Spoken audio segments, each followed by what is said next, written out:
8 programs in key socio-economic areas. 5 pillars of BGK strategy for 2021 to 2025. Through our activities in this area of international business and cooperation, we want to increase the We want to be your partner in international business, create trusted and long-lasting relationships, and work together on the position of a leader in sustainable development, growing together for a sustainable future.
Poland is a country of opportunity and success.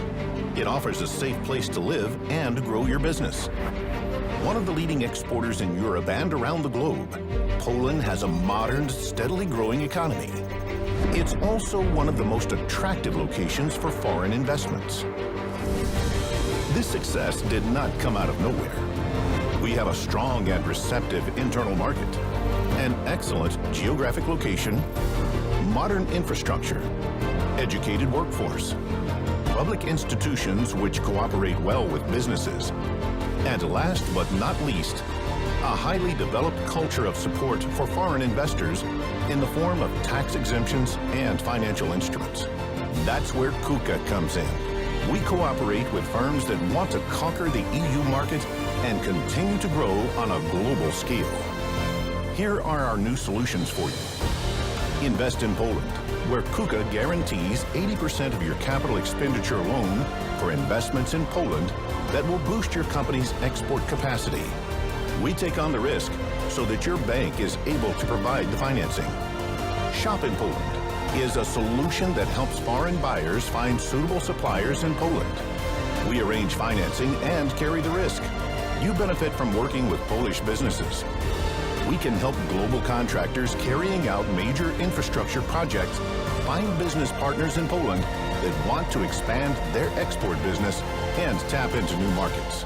Seize the opportunity in Poland with KUKA.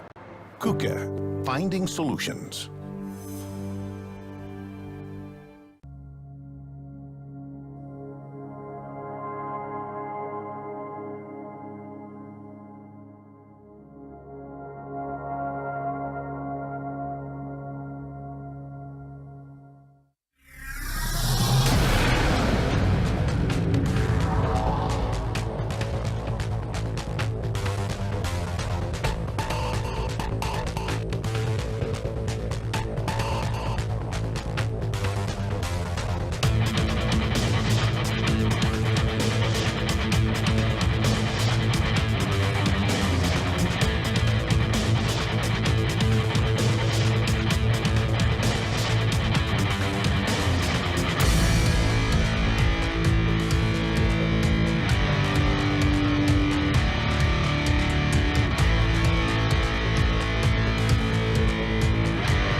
Dzień dobry.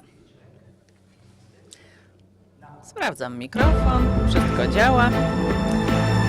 Muszę powiedzieć, że nie widziałem nigdy takiej konferencji, podczas której zgromadziłoby się więcej panelistów niż słuchaczy. Może w takim razie poczekamy jeszcze 2 minuty i zobaczymy, czy nie dołączy do nas więcej osób, a potem przejdziemy już do rozmowy. Ale na szczęście mamy 3 fantastycznych gości. Bardzo się cieszymy, że Państwo dotarli na czas. Doceniamy. Bardzo proszę, kolejny uczestnik dotarł. Proszę o zajęcie miejsc. Może w takim razie dosłownie 2-3 minuty jeszcze poczekamy. Let me just step outside for a second and I'll come back, yeah?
One, one.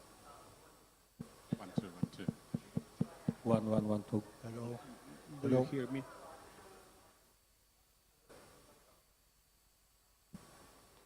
Okay, 1, 2, 3, check. It's working, I think. Wydaje mi się, że wszystko działa. Poproszę, żeby Państwo też sprawdzili swoje mikrofony. Chyba działa. Czy mnie słychać?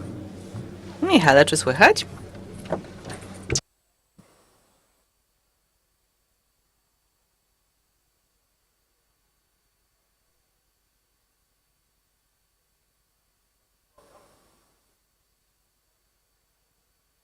Okay, so I think slowly we'll just give it maybe 2 minutes.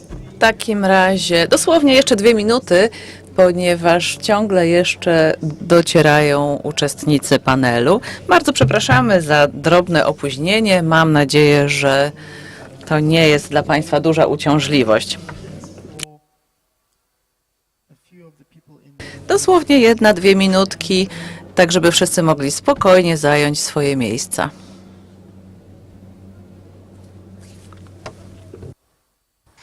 Okay, I hope you can hear me from here as well. Welcome, please be seated. Don't be shy. Can we get the presentation? So thank you so much for coming. Bardzo dziękuję za przybycie na czas, punktualnie. Oczywiście jeszcze mnóstwo osób będzie uczestniczyło w streamingu, więc może dosłownie Jeszcze minutka i będziemy powoli zaczynać. Oh, that's interesting.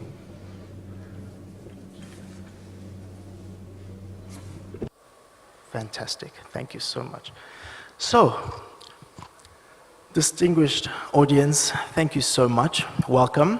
My name is Michael. Szanowni Państwo, witam serdecznie. Nazywam się Michael Mazurewicz i jestem szefem zagranicznego biura handlowego w Nairobi w Kenii. Chciałbym zaprosić Państwa bardzo serdecznie do udziału w naszej pierwszej sesji tematycznej.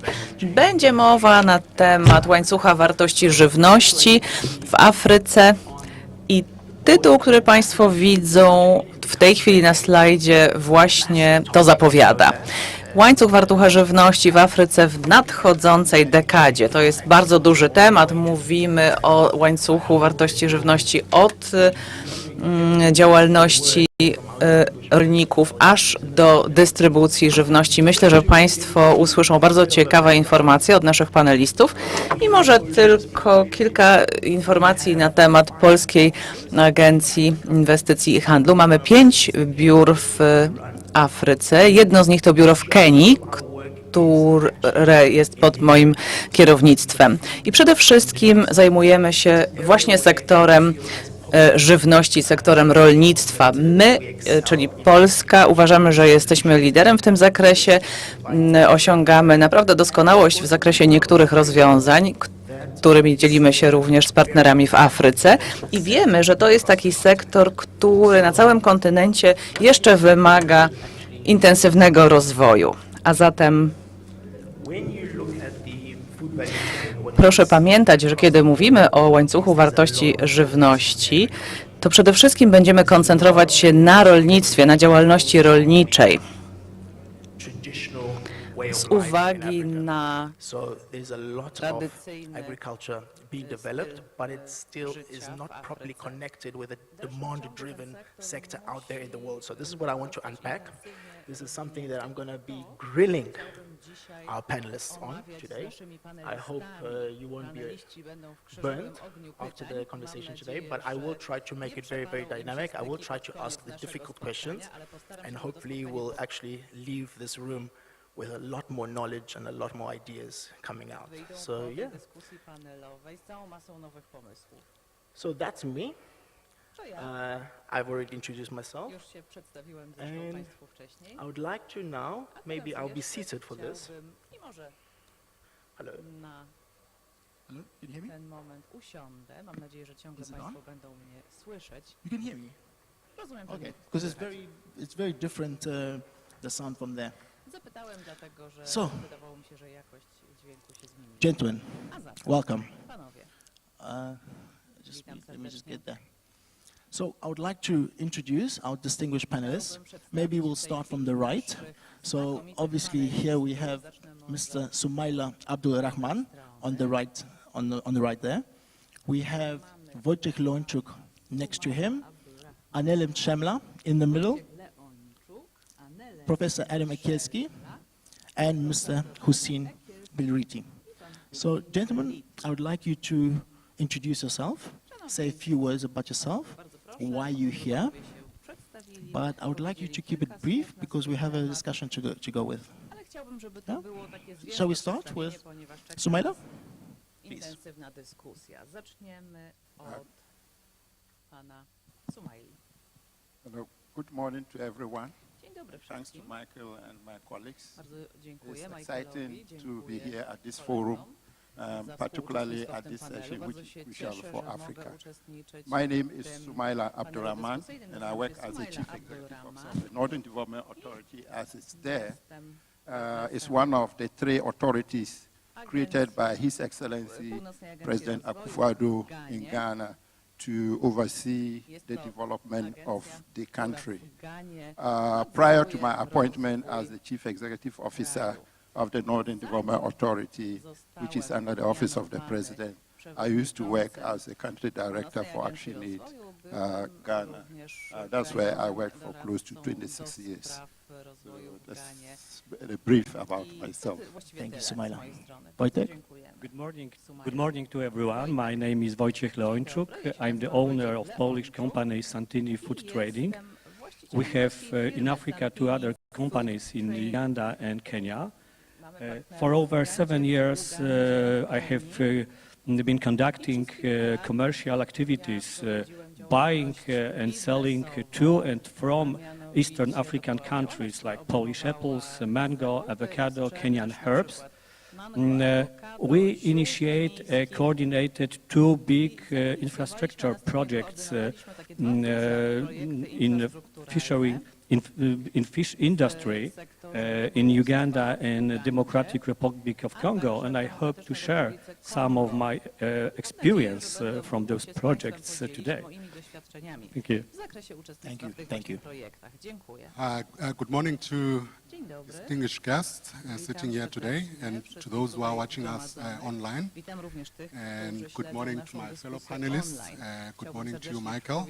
Thank you for the opportunity to be here. We're quite excited as Wild Coast Foods to be part of this panel and also to share some of our knowledge in South Africa.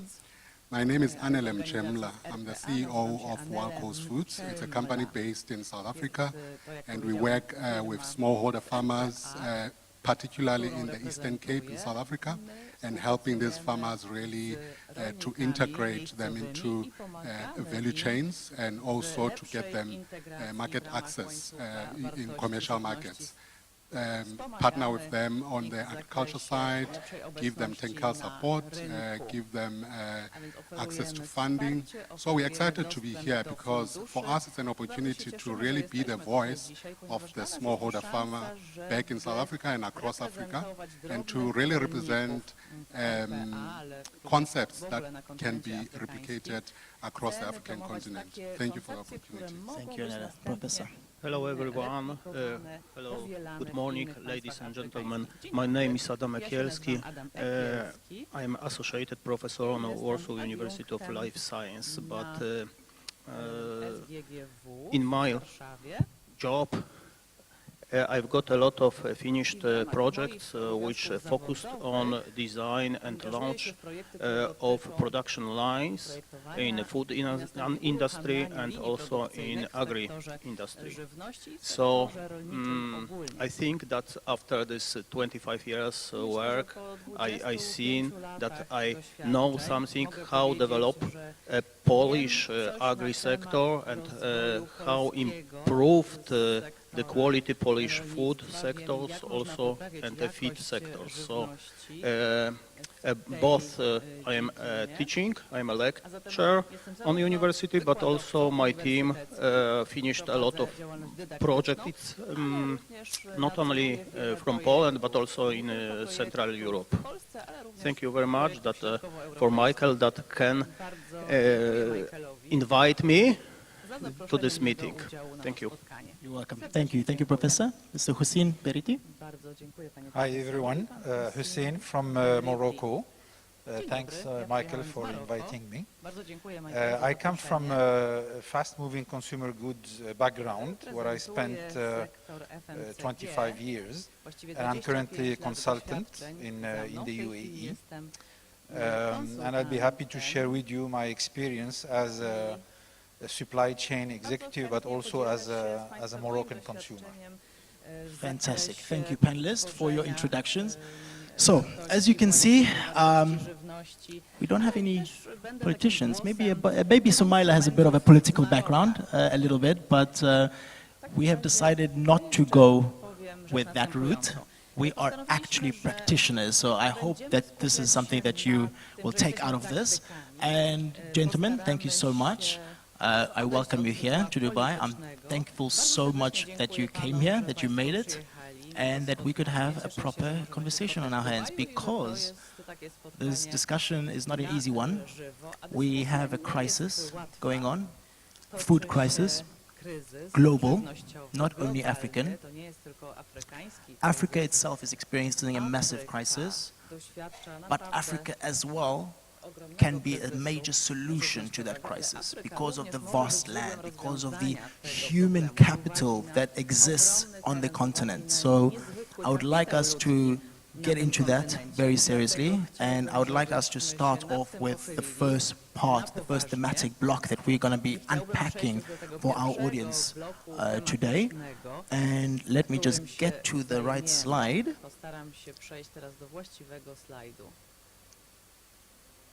The most important question, the big hit question of the day. Why is Africa still a net food importer? Could we start with Sumaila? What is your opinion on this? Thank you, Michael, for the question.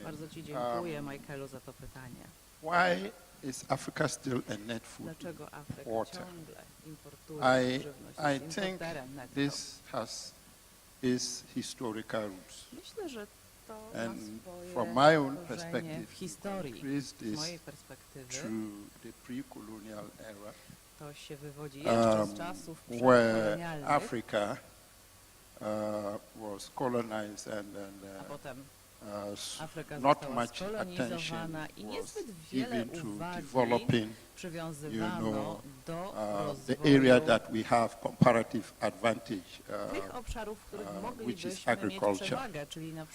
I know we've had a few countries that are doing well in the area, but quite a number of them, there was that deliberate attempt to not to push so much for the agricultural sector. The emphasis was more or less focusing on Africa just being the source of the raw materials for the food supply chain. And so you can trace that to that. And secondly, you can also trace it to the fact that, and which has its link to colonization. At the time, the leaders we had were trained by these colonial masters. So these are colonizers, we were colonial masters, colonizers at the time, and the mindset was that of the colonialists, and so they did not give much attention to the agriculture sector, to the food sector, and so for that matter, for quite a long time, the area has been underperforming. The other aspect is also can be traced to our culture, and you can find out that because Africa has remained a subsistence agriculture economy, and we as Africans see agriculture and farming, for that matter, as a way of life. We did not see agric as business. So we focus on subsistence farming. You just farm, feed the family, and little to sell just to keep the family going. And so the issue of production, commercial production, commercialization and mechanization of agriculture has not been developed to the extent that we can produce to feed the entire country and continent for that matter. So it has deep historical antecedents, and which still works against Africa. And I think that now the realization is coming up very strongly by Africans that we need to first do something about this particular phenomena.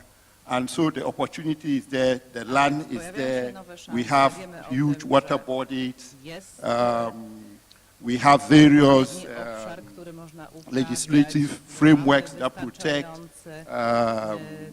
opportunities for investment, and so things are much changing, but they are not changing at the rate at which, for example, the population of Africa is increasing, so we are unable to support. The productivity has not come up to that level. Exactly, to that level, and hence we're still importing food to supplement. You've mentioned two very important aspects there. Obviously, the social construct, historically, traditional way of life, very important. Colonization. We know very well that colonization was built on a certain exploitation, so the system was from bringing the raw materials to Europe, processing that in Europe. There was never an education, there was never a drive in the financial sector to actually invest in a proper processing system, right, in Africa. Anela, is there anything else that we could maybe add here? Yes, Michael, thanks for that question. I think the slant I want to take to your question, it's with regards to South Africa. We find that we have an agricultural economy that's dualistic. So also, if you take the historical context in South Africa with apartheid prior to ascertaining democracy in 1994, the areas that were called former homelands or self-governing states where black South Africans were confined, if you like. There was a lot of migrant labor system that was happening, and you found that the areas that were under the South Africa rule of the time were much more developed, and the state used resources to really fund commercial agriculture, and they were really supported around that area. And as much as there was a bit of development happening in the rural areas of South Africa and their homelands, but it wasn't much to have a significant impact. So it's quite interesting because we're talking about Africa being a net importer of food. And that is happening now in the area we're working in the Eastern Cape in South Africa. So the eastern parts of the Eastern Cape were the former homelands of Ciskei and Transkei. And if you look at the Eastern Cape as a province, it has a population of about 6 million people. And of those 6 million people, literally half, 3 million, live on the eastern parts of the Eastern Cape. There's no industrialization happening in that area. There's no large-scale commercial agriculture happening, but the opportunities are there. The land is there. There is water for irrigation. And much of the population is actually in the agriculture, right? Yes. A lot of subsistence and also smallholder farmers. And those are targets, because again, those individuals can't come and sit here in this forum and represent themselves. Hence, as Wild Coast Foods, we aggregate those smallholder farmers. Now, the last point I want to make around this, going back to your question around net importing of food, you find that food that is consumed on the eastern parts of the Eastern Cape, it's tracked on a daily basis from the western parts of the Eastern Cape, where the manufacturing facilities are, and it's taken to retail stores, quick service restaurants and all of that on the eastern parts of the Eastern Cape. So that's a narrative that as Wild Coast Foods we're looking at changing, and I will cover that later. Thank you, Anela. So we've heard the Western African story, the South African story. Hussein, is it any different in Morocco and Algeria? I think it's not very different. Before I talk about why we are there, I think it's also important to highlight that a lot of work has been done in North Africa. And the outcome of that, I mean, if you look at Morocco, for example, they are amongst the top exporters of citrus fruits, tomatoes, olives. So I think the good news is it can be done. But I see two challenges that North African countries are facing. I think the first one, the speed at which those improvements are being made is not enough to cover for the growth of the population and to cover for the higher consumption. I heard earlier the move from rural to the cities. Those are people who have a little bit more money, they spend more, and therefore they consume more. Yeah. So I think there should be an acceleration in the improvement, not only at the speed of the growth of population, but faster. The second area that I see as an opportunity is to put incentives for investors to invest in farming and in agriculture. Why do I say that? I mean, if we look at Morocco being one of the, importing a big portion of the wheat, it's really does not make sense.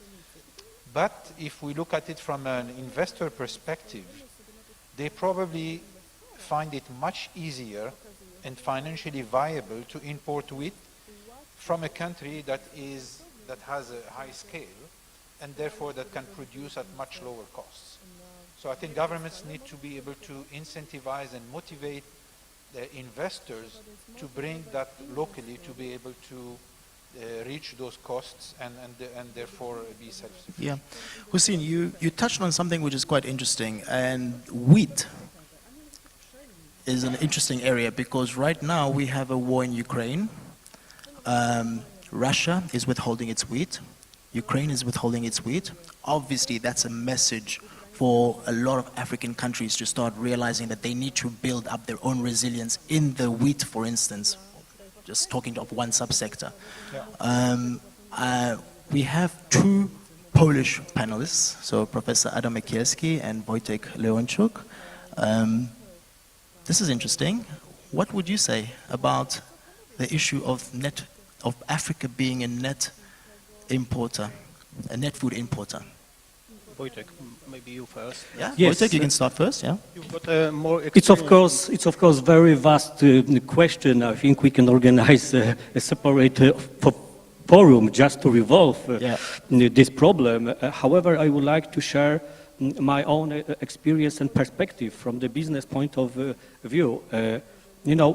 Each of the projects that I have carried out or still carry in started to eliminate specific deficits, problems that, for example, on the Polish market have already been almost or completely eliminated. And let me give two short examples. The first one is from Ugandan projects. It was in the project called Increasing Post-Harvest Production Output for Commercial Fisheries, mainly around the Victoria Lake.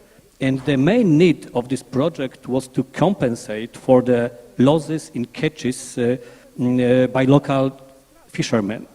In the area of Lake Victoria, over 30% of the catch was destroyed.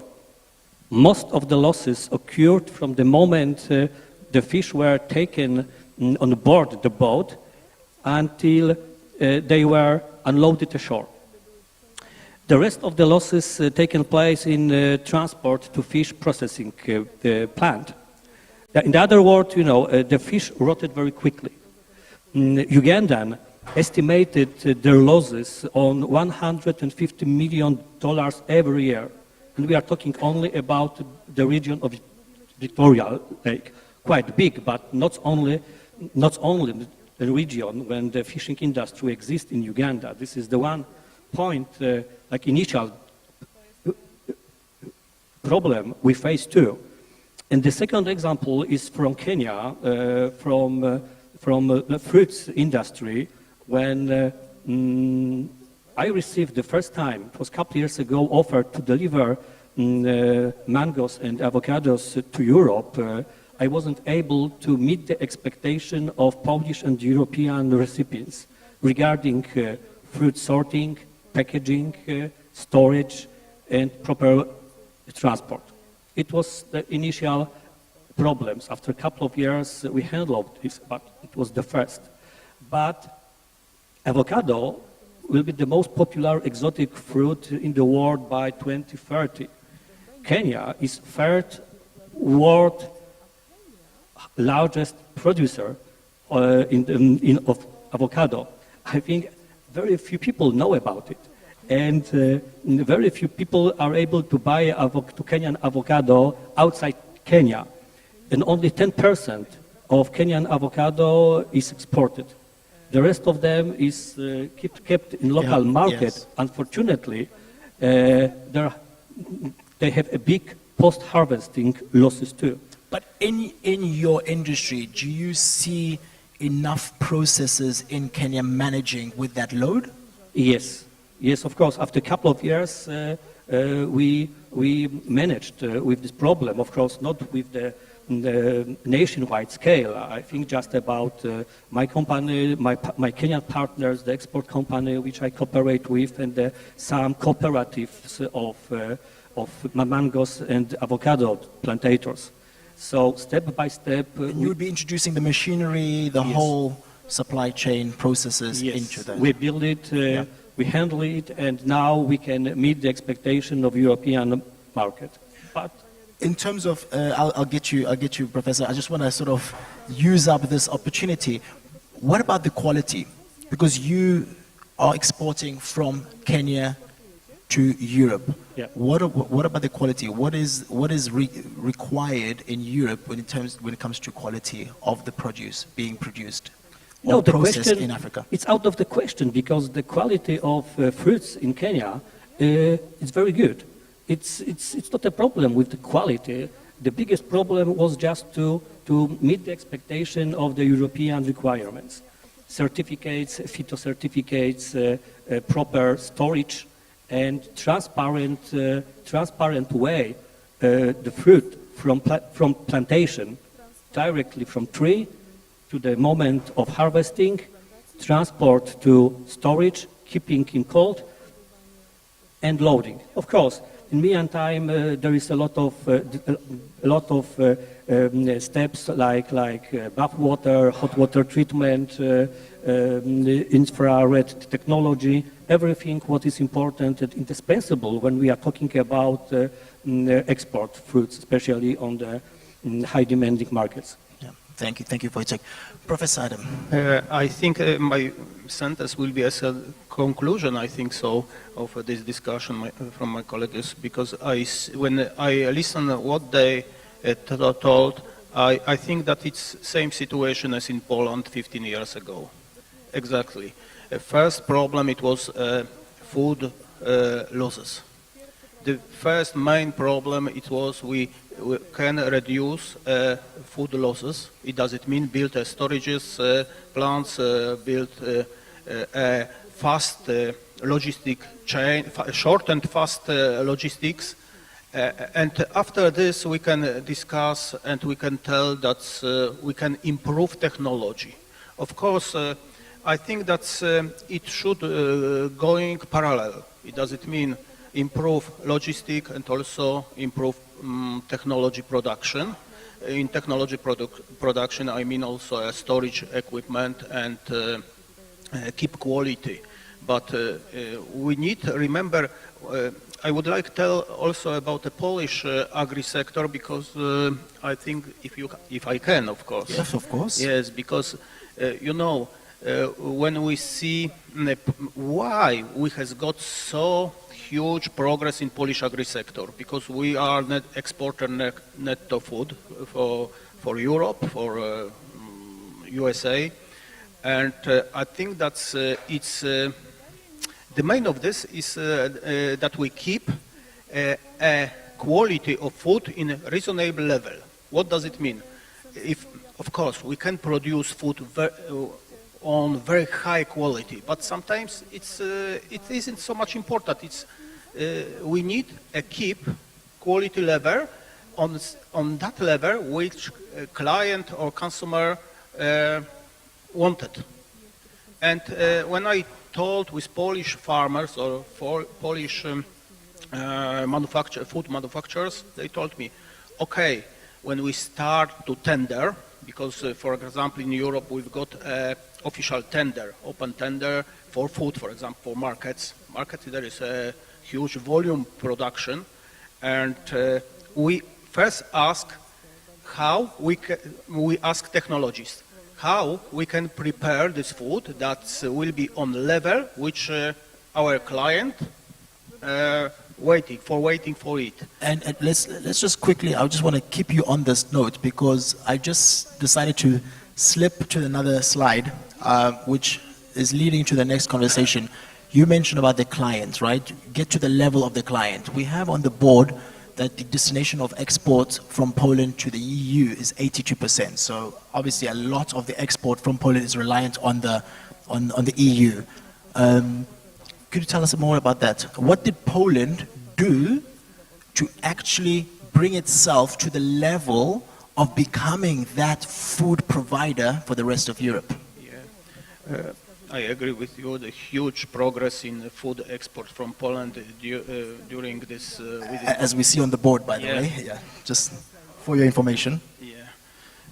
First, I think that's the base. It was the opening of European market. I think that it's the new open for Polish manufacturers, food manufacturers, not only food, but for all us. And second one, I think so.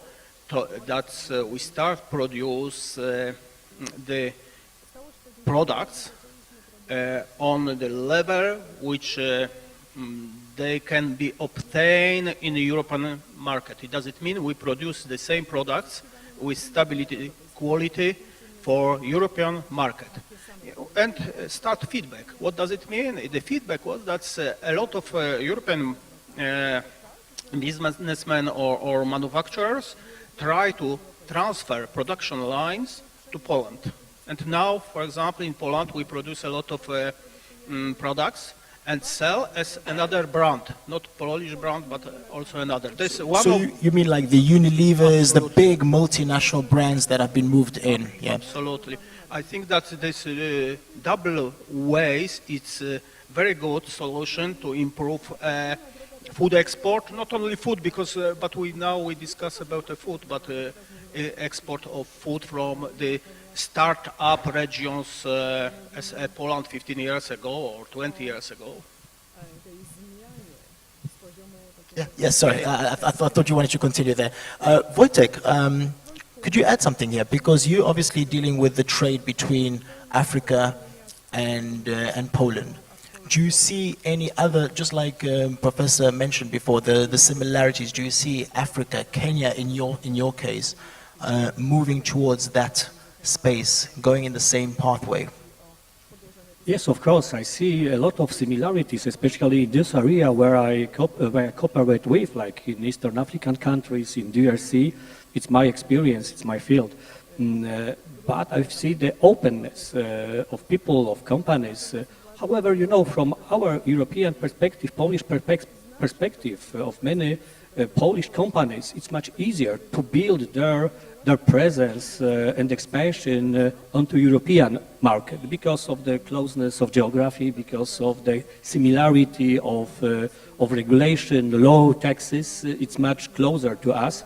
However, more and more companies just start to look for new chances, new opportunities, and Africa is one of the best places for finding this kind of opportunities. When we are talking about Africa and this big progress in Poland, I see the next similarity, because we should talk about not only export, not focusing only about export, but also, especially in Africa, about domestic and local market. It's very important. We are talking about demography, African demography. So I think the first and the crucial element in our discussion is how to appease the needs of African market. Yeah. Mr. Hussein, you have your experience in the FMCG market. You've obviously seen the growth in Morocco, in Algeria, changing, the food supply changing. What do you have to add on this? I think if we go back to the agriculture part, there are two areas that probably we can learn from Poland and other countries. The first one is water availability. Unfortunately, if we take the case of Morocco, 80% of the farmers depend on rain, and only the other remaining 20% have other sources of water. So whatever you do, whatever means you put on the table, it's very challenging to be able to manage the future when you are depending on weather. And with the, what is happening and the increasing temperatures, it makes things more challenging. So I think that's one area that, again, we need to see how other countries have done to improve. The second one on the agriculture part is the fact that 70% of the farms in Morocco are small farms, meaning less than 5 hectares. And that 70% only represent half of the total output. So even if governments are investing and supporting, it's very challenging to do so when you have such a fragmented farming system. And I think, again, the question here is how did other countries do to consolidate and be able to make it less fragmented.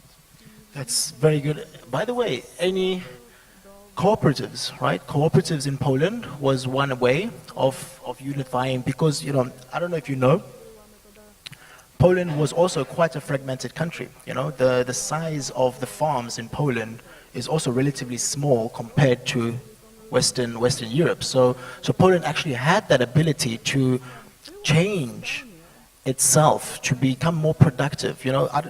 In Africa, 80% of the food is actually produced by 15% of the commercial farms. It's outrageous. And how can we flip that around? I would like to go back to Somalia. Do you have any opinion on that? How do you think, drawing from your experience, you've been in Burkina Faso, in Niger, in Ghana, which is your native country. You obviously see a fragmented farming system.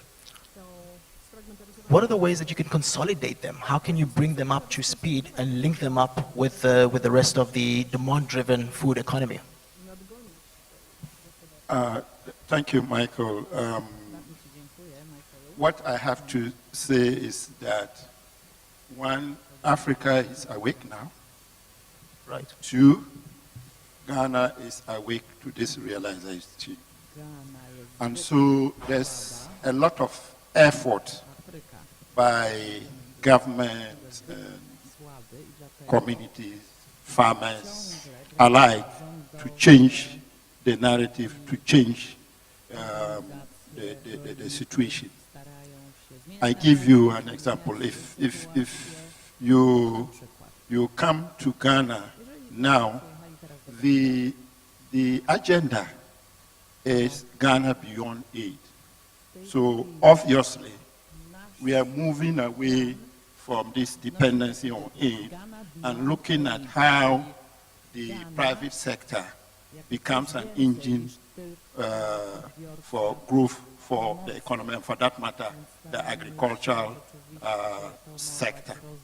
So government has taken a lot of bold initiatives, and one of such is the creation of these development authorities, of which I had one.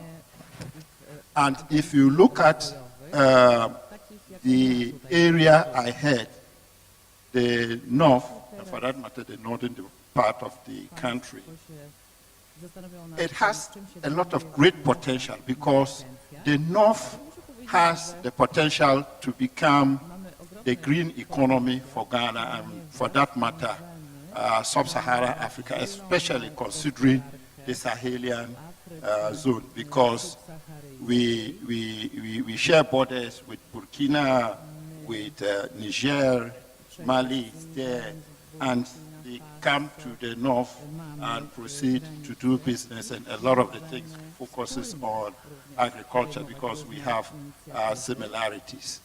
Following from that, one, government has a policy we call planting for food and jobs. So this has called for massive injection of money into the agriculture sector, particularly farming, especially food crop farming, to increase productivity. So for the first time, in the history of Ghana, the government is giving some subsidy to farmers to increase production. That's in Ghana, but do you see the same thing going on in Burkina Faso and Niger and the other countries as well? Yeah. In Burkina Faso, I think that is not going on there. The difference between Ghana and Burkina Faso is that the level of uptake of improved technologies. For example, if you look at Burkina Faso and Niger, a lot of the time, some of their productions is based on small irrigation system, e.g. the drip irrigation, and so they are able to do that, and so they are able to produce and complement each other within the zone. So if you look at Ghana, especially the northern part of the country, which is considered as a potential food basket for the country, and the sub-region, especially focusing on the Sahelian zone, we have huge water bodies. And so one of the areas that we are interested in learning from the Polish experience and asking for partnership, collaboration, investment opportunities is to look at how we can transform these huge water bodies into irrigation facilities, which will support the food production and general agricultural goods and the entire agri value chain system. One, in the area, we have potential for huge cotton production, and we have a lot of cotton ginneries that have been set up, and because of a few challenges of cash flow, of expertise, and so on, there's low level of productivity. So that's one area that we would be interested in looking at how the Polish investment and trade agency would work on us, will work with us to develop that sector. The other areas we are looking at in terms of revolutionizing the agricultural sector in Ghana, and particularly the green zone that I'm talking about, which is the northern sector, is looking at how we can mechanize the agricultural system, move away from the traditional way of doing things into mechanization, and so commercialize the whole process. So one of the areas we are looking at that we will be interested in working with the Polish team on it is around around what we call the agricultural skills transfer and mechanization centers. So one, looking at machinery, agri-machinery, and we are thinking of it as a private investment, and making sure that it's a limited liability company, because there's a huge need for that. Farmers spend about 60% of their time looking for these services. By the time they get these services, and because the rainfall system is just one season, by the time they get these services, the season is over. So there's huge demand for this. We are thinking that if we get huge investment in the mechanization center, this will provide access to farmers to work on their farms. Absolutely. And then the whole productivity would increase, and which will feed into the agri value chain system, so processing. So you have the opportunity to process some of the products that come from the farm. For example, if you look at that area, the Northern Development Authority, we have done what we call the land suitability assessment in the area. And out of the assessment, we have about 8 million hectares of land that we have identified that is suitable for the cultivation. It's there, the potential is there. Yes, yes. So the potential is there. And we have a lot of resource back, I will show you some of the work we've done, a lot of data on this, that when we get that relationship established between Ghana and the Polish Investment and Trade Agency, you do not need to come and start these things afresh. Yes. Yeah. We have done already the feasibility work, we've got a lot of data, and we have a lot of information we can provide, technical and contextual advice on which area you can invest and get your money back, and so on and so forth. And the authority that I had, we have all the powers, and we can facilitate, your ability to acquire land without litigation. We can facilitate your ability to, undertake the various regulatory requirements like licenses and permits. We can facilitate, even where necessary, for investors to get tax exemptions. So the potential is there in Africa. The potential is there. The know-how from Poland is there. But what is actually required is the investment part, right? That's the big part. That's the big area where people are not trying to get to, where I believe is the bottleneck of progress. You've mentioned about the public sector focusing in. I want to talk about more on the private sector. So obviously, we have a huge upsurge of of African countries actually focusing on subsidies, on focusing on the development part. But they're not going to solve the problem, right? It's a private sector that is going to solve the problem, where the government has to enable them. I want to get to Anela right now, because you have a fascinating story, which I really believe that I would like you to share your story with the audience. You in the private sector, you are speaking with the government of South Africa and your local provincial government of Eastern Cape to enable what you're doing. Tell us more about Wild Coast Foods. Okay, thank you, Michael. I think just to tag on to the experience of Ghana, what's different with what we're doing as Wild Coast Foods is that we're already in a position where we're ready to implement a solution that is driven by the private sector in partnership with government. Yes. So just to give a brief background in terms of who Wild Coast Foods is, we call ourselves a value chain-based company that integrates smallholder farmers into commercial value chains. So we are delivering our strategy over a 6-year period in 4 phases. And the first phase that we're focusing on, it's really in terms of mobilizing smallholder farmers. Because like I described when I spoke earlier, I said our focus is on the eastern parts of the Eastern Cape, where you have smallholder farmers that don't have market opportunities. However, through an aggregation system, we give them a chance to access those commercial markets. So in terms of that agriculture aggregation service, our focus is with regards to giving the smallholder farmers technical farming skills, supporting them in terms of that, ensuring that they get the right skills to follow the right agricultural practices. The second area is around market access, because that's where you find that smallholder farmers...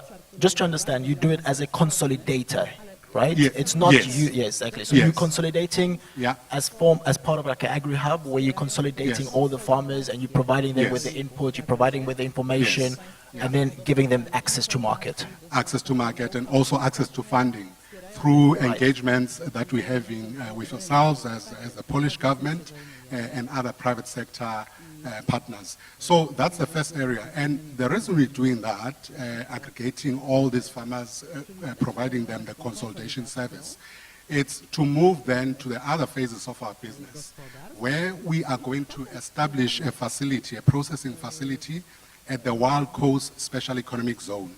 This is in the eastern parts of the Eastern Cape, in one of the larger towns in that region. It's next to an airport. In a special economic zone, really, the government has really supported us there to put in this infrastructure that would enable processing to happen. So I had in the experience of Kenya and also Ghana, they suffered post-harvest losses, logistics are not in place and all of that. But through the special economic zone, we would have all those facilities. So government is putting in money to develop the top structures for us. We'll literally get a complete factory without machinery and furniture and equipment. And all that we have to do as Wild Coast Foods is to raise funding for the machinery, the equipment, the furniture, the vehicles that we need for that company. So just to go back to those phases in terms of our processing facility. Phase 2, because phase 1 was developing the agricultural sector to make sure that we have throughput of fruit and vegetables that would come through to our factory for processing.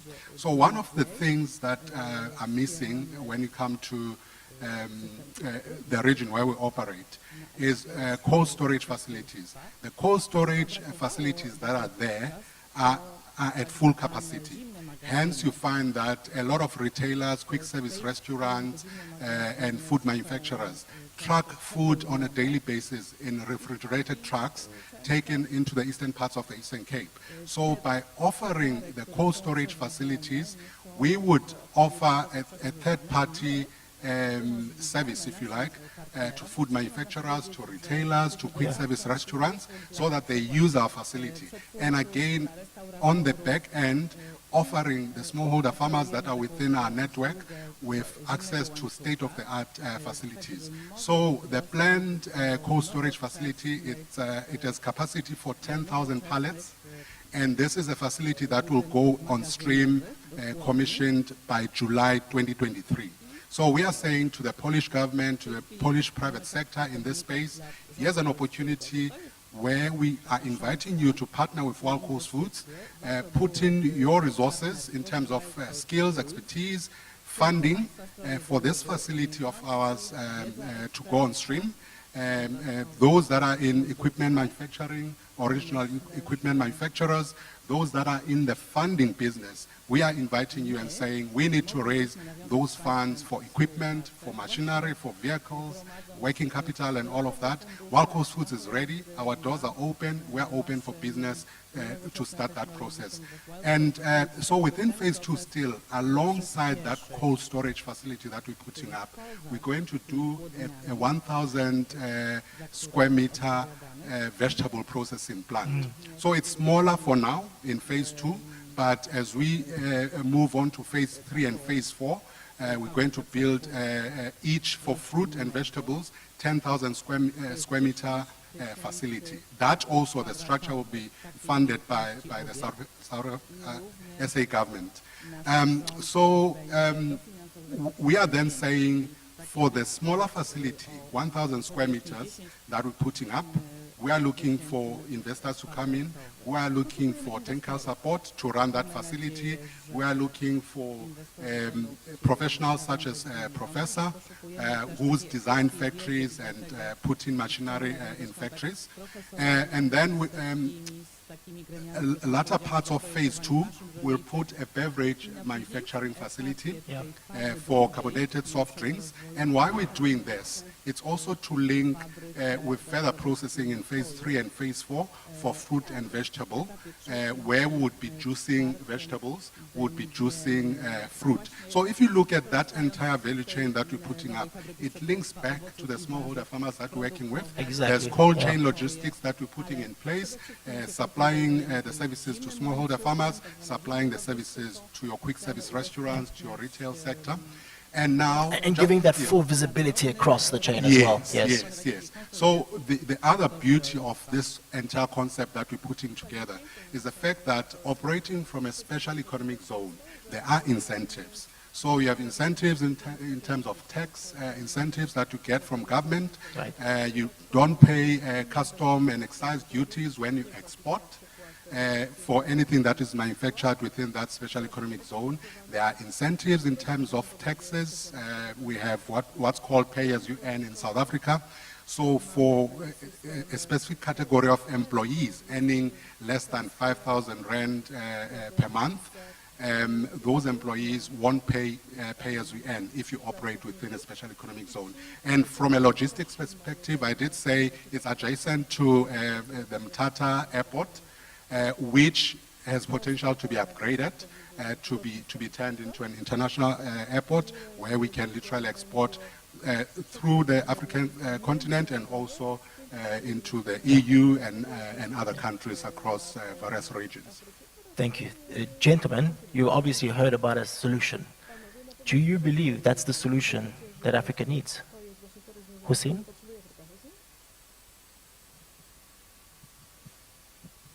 I think it's probably part of the solution. What was described requires investment. It requires capabilities,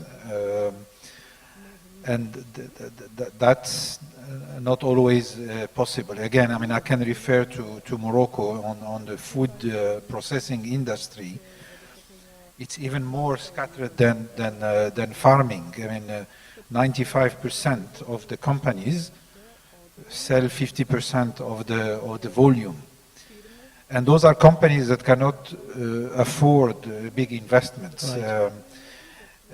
So we need to consolidate, because it's not anymore a choice for them, it's a must. Why am I saying that? Borders will be opening. Morocco has to follow all other countries. Yes. So if they cannot compete, people will import. That's the first one. And then what we are also seeing is a growth of modern trade, supermarkets, hypermarkets, and those have higher standards. So it's not anymore a choice. We would have to consolidate those thousands of small companies into groups that could then afford to implement solutions as the one that has just been shared with us. Thank you. Gentlemen, obviously, I'm just realizing that we got very little time. I don't know if you noticed, but we have a timer here, so we are constantly under pressure to check on the time and so forth. So we literally have maybe, I would say, 10 minutes to go. We have not extorted the full potential of this conversation, because we know that this is a wide area. Yeah? We know that the supply chain from agriculture all the way to food retail is a massive undertaking to take it all together. Given the limited time that we have, we discussed quite a few things. I know you are passionate in what you're doing. I know you want to talk more about this. We absolutely understand. But I would like you to maybe give yourselves a few sentences, words of wisdom, something that maybe our audience can take away from this conversation. Sumaila, anything that you would like to finish off with your conclusion here? And please keep it short, because we need to give everybody a chance to talk here. Okay, thank you, Michael, for this opportunity. A few words of wisdom. I would say that Ghana, we are ready for investment. Definitely we see the private sector as the engine of driving the agricultural sector. And I'm saying that a lot of the work has already been done. We have a document here just to show you, transforming the savannah through agriculture, agribusiness, resources, clusters, and the chains of the Sada zone of Ghana.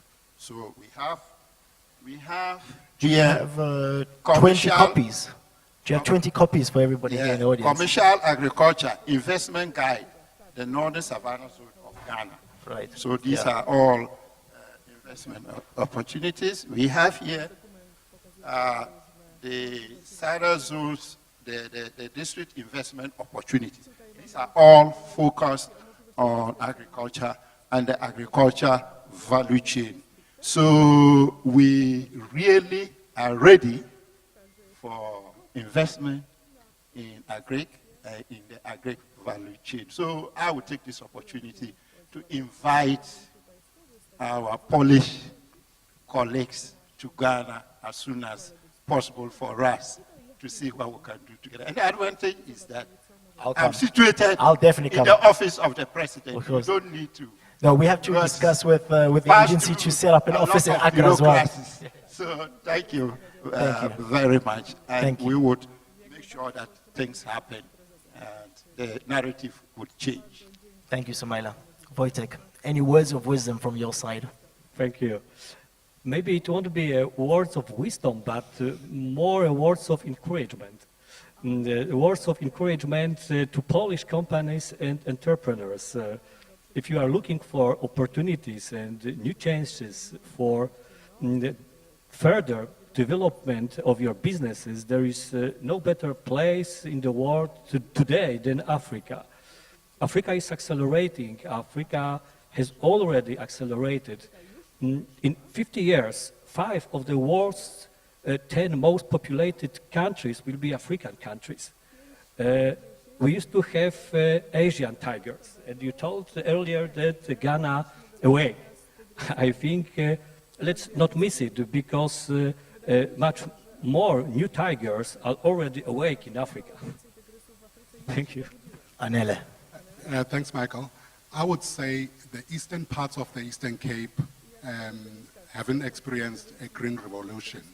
And Wild Coast Foods, together with the government, we are offering Polish companies and other partners, together with the Polish government, to come and partner on this ready-to-roll solution that we have, which is the Wild Coast Special Economic Zone. We are ready. It will go on stream in July 2023. So we literally don't have time. We need investors to come on board right away. You can get our contact details on our website, which is wildcoastfoods.co.za. I'm here with our Chief Operations Officer, Ms. Tabisa Moleshe, sitting in the front here. We have our business cards ready to share with those who are interested in partnering in this journey with us. And through the Wild Coast Special Economic Zone, we are literally also offering you access into the rest of the African market. There's the African Continental Free Trade Area. Operating from the Special Economic Zone, we will trade with the rest of the African continent, less taxes that are charged from us, a lot of incentives that are going to be given to companies operating in the Wild Coast Special Economic Zone, and also the area where we operate. It's the most biodiverse area in the country. Many crops grow in there. We have subtropical fruits. You are talking about avocado and mango. We do have those in the eastern parts of the Eastern Cape. And our president, in November last year, launched a great development that I would like to invite Polish companies and other partners to participate in it with us. This covers an area of about, if you're looking at agricultural land, of about 1 million hectares.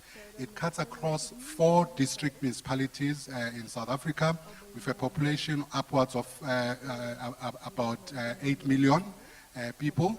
And in those districts, it's good to plant horticultural crops and also to do livestock. So here's an opportunity that is very close to where we operate in the Wild Coast Special Economic Zone, where we can literally partner and implement this solution that would address the need across Africa and also address the need globally. That's an opportunity that we offer. That is a wonderful 2 minutes. Wonderful 2 minutes.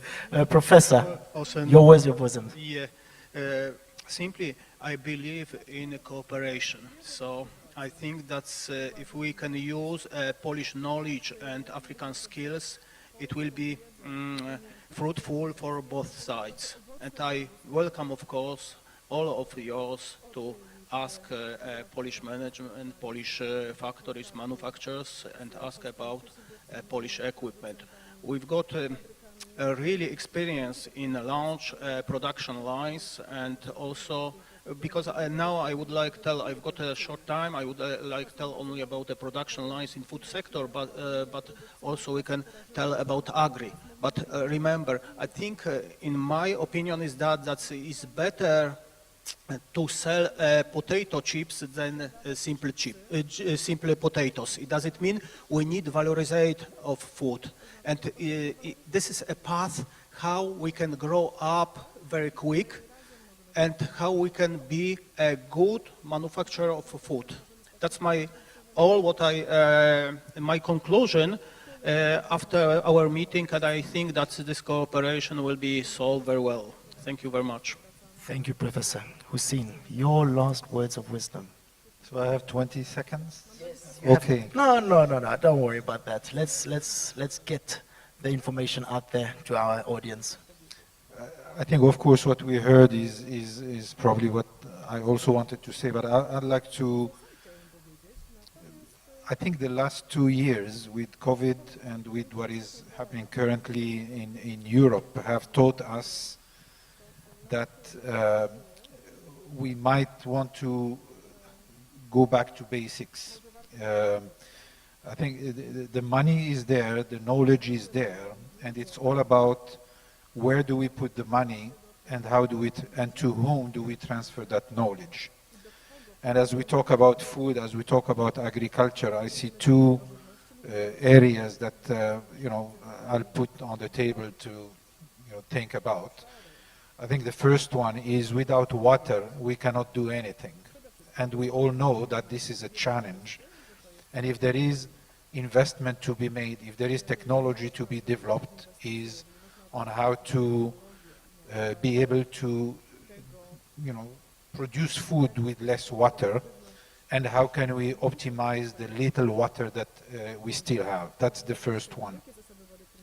On the technology transfer, I think the opportunity lies, and I'm talking here about North Africa, and probably we can generalize to Africa, where the population is 50% of the population is younger than 25 years of age. And those are people that need direction. And today the direction is apps and Bitcoin and others. So they are dreaming. And I think we need to give them the chance and to motivate them to learn basics again to ensure the safety of our countries in terms of food availability. And I think that's an opportunity we should not miss. Thank you. Thank you very much. Michael, just a special request. Please go. Please go. Go ahead. It's in line with our protocols in Africa. We want to ask for a special dispensation to as a sign of collaboration to hand over these documents symbolically to our Polish team to guide them, and we'll take a photo together doing this with the support of my Ghanaian colleagues who are here. Right, And then this will show that we are ready for this agenda. Yeah. So just some 30 seconds for that. This is special. Thank you so much. Ladies and gentlemen, we as the Polish Investment Trade Agency, we're obviously not sitting idle. We totally understand the issues, the crises out there facing us in the future. We're working hard towards it. We mainly are enablers and connectors between Poland and African countries. But also one thing that we do is get our hands dirty and we get into the job. And I wanted to just quickly finish off with a story that we've done, a project that we've done valued at $22 million in Kenya. This is a project that I was supervising for the past 4 years, where we've installed, as you can see on the board, we've installed 350 milk coolers to 323 beneficiaries, where we've managed to upgrade 1 million, actually more than 1 million liters of daily capacity. So this is the hard work that is required, right? This is the storage. It starts with the storage and now the food processing and the investments, and these are potential. These are areas where you as private sector, you can get involved, you can utilize this and actually make money. Not only solving a problem that we know that we have, but also, at the end of the day, we're all businessmen here, right? So we're also looking for the projects to be bankable and for them to be profitable. So my words of wisdom, all I want to do is to say that we have an opportunity, but we have not been talking about this enough. So I really hope you take this from the session, communicate, don't be lazy, get back there. When you're drinking coffee, talk about the problems, talk about the discussions, find a solution. That's all I can say. Thank you so much. Very appreciative of all our distinguished guests. Thank you so much for coming and sharing your experiences with us. Thank you, audience. I wish you a wonderful day. Thank you very much.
BGK. We are the Polish Development Bank, the only institution of this type in Poland. Our mission is to support sustainable social and economic development of Poland. 8 programs in key socio-economic areas. 5 pillars of BGK strategy for 2021 to 2025. Through our activities in this area of international business and cooperation, we want to increase the competitiveness of Polish economy and improve the level of internationalizing Polish companies. We actively support cooperation with international institutions and obtaining external financing for investments strategic for Poland. What may this mean for you if you are a domestic entrepreneur? If you are a foreign entrepreneur? If you are a foreign bank? We have prepared financial solutions tailored to your needs. Together with Polish entrepreneurs, we cooperate on 77 markets.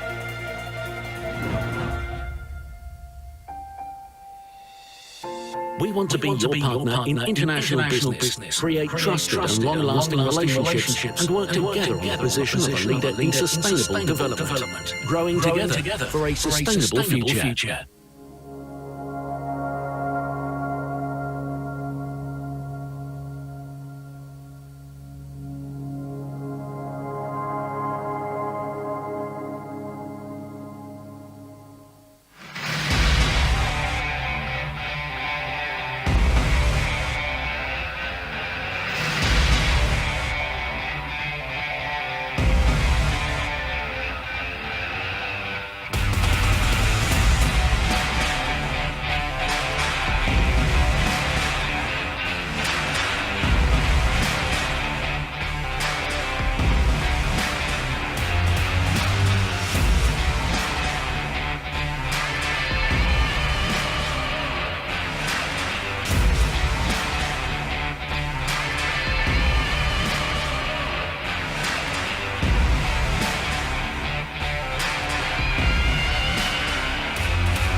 is a country of opportunity and success.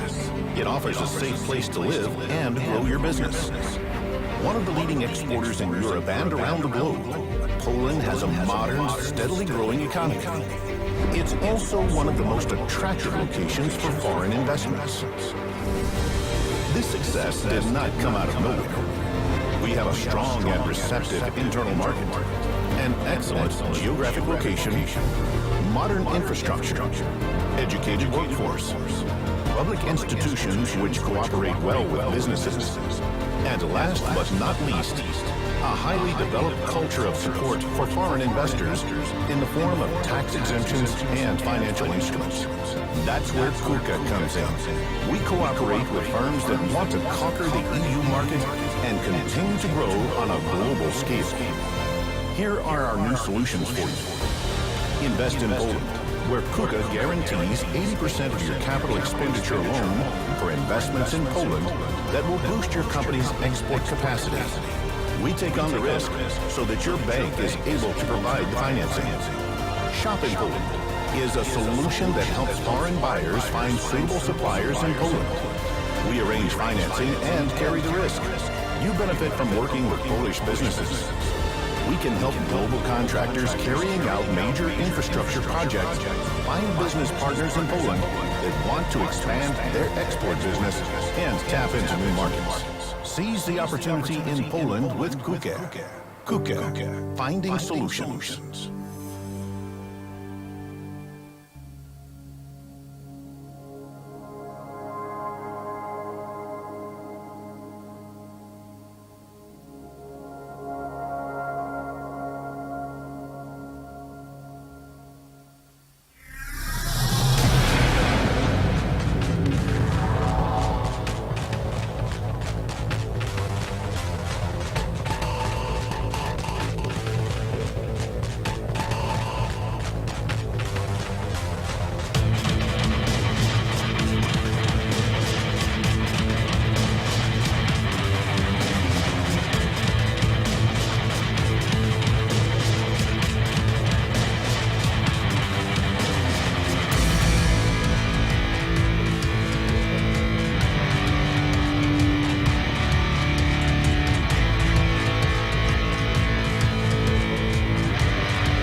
BGK, we are the Polish Development Bank, the only institution of this type in Poland. Our mission is to support sustainable social and economic development of Poland. 8 programs in key socio-economic areas. 5 pillars of BGK strategy for 2021 to 2025. Through our activities in this area of international business and cooperation, we want to increase the competitiveness of Polish economy and improve the level of internationalizing Polish companies. We want to be your partner in international business, create trusted and long-lasting relationships, and work together on the position of a leader in sustainable development, growing together for a sustainable future.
Good morning, everybody. Hello. Good morning, ladies and gentlemen. First, I would like to thank all of you for attending this forum. My name is Rimon Farouk. I am a medical doctor coming from Egypt. I'm managing director and co-founder for many healthcare companies. First of all, I would like to thank our organizer for such forum, which is Polish African Economic Forum. Today, we are going to discuss in our panel, Future of Health. First of all, I would like to say thank you to our honorable speaker, as we are going to discuss today this topic. I know health sector usually is a hot topic to discuss because it's a fundamental human rights to discuss health and healthcare services in Africa. Today we are gathered to plant some seeds for future cooperation between Polish and African countries in the sector of healthcare. So let me introduce our honorable speaker for you.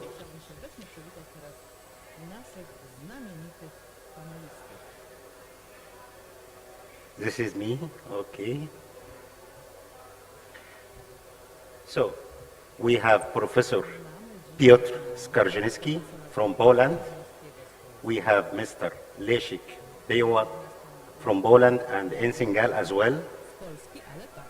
Dr. Nuruddin Muhammad, actually, he couldn't attend our forum today because he caught in USA, so he couldn't catch the flight.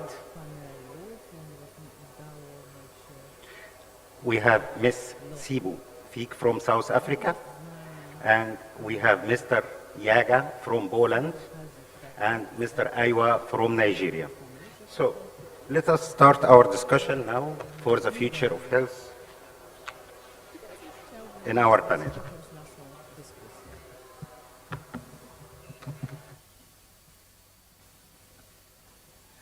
Hello.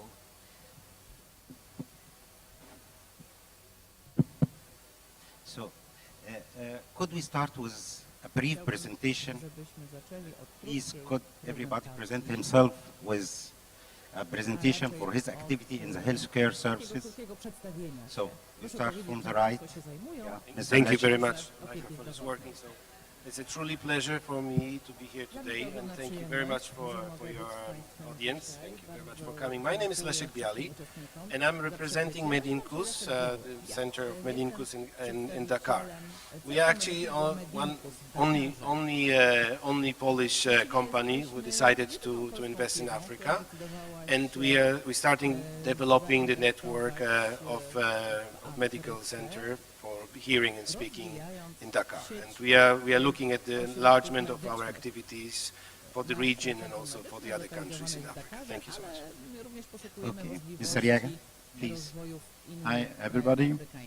Thanks also for joining our meeting. I'm a CEO of Praplas and also an active investor. Praplas is a company, I tell also that it's a technological provider. So we are supplying our clients with the telemedical technology in different fields, like in cardiology, in telecare, but also in other. Because the technology in telemedicine, it's just the beginning of technology, so it's not the end-use technology of the market. So the crucial is to build together with the clients the suitable technology that always will work. Always that means concerning the infrastructure, need of the clients, need of the patients. And that's what we are making every day. Professor, please.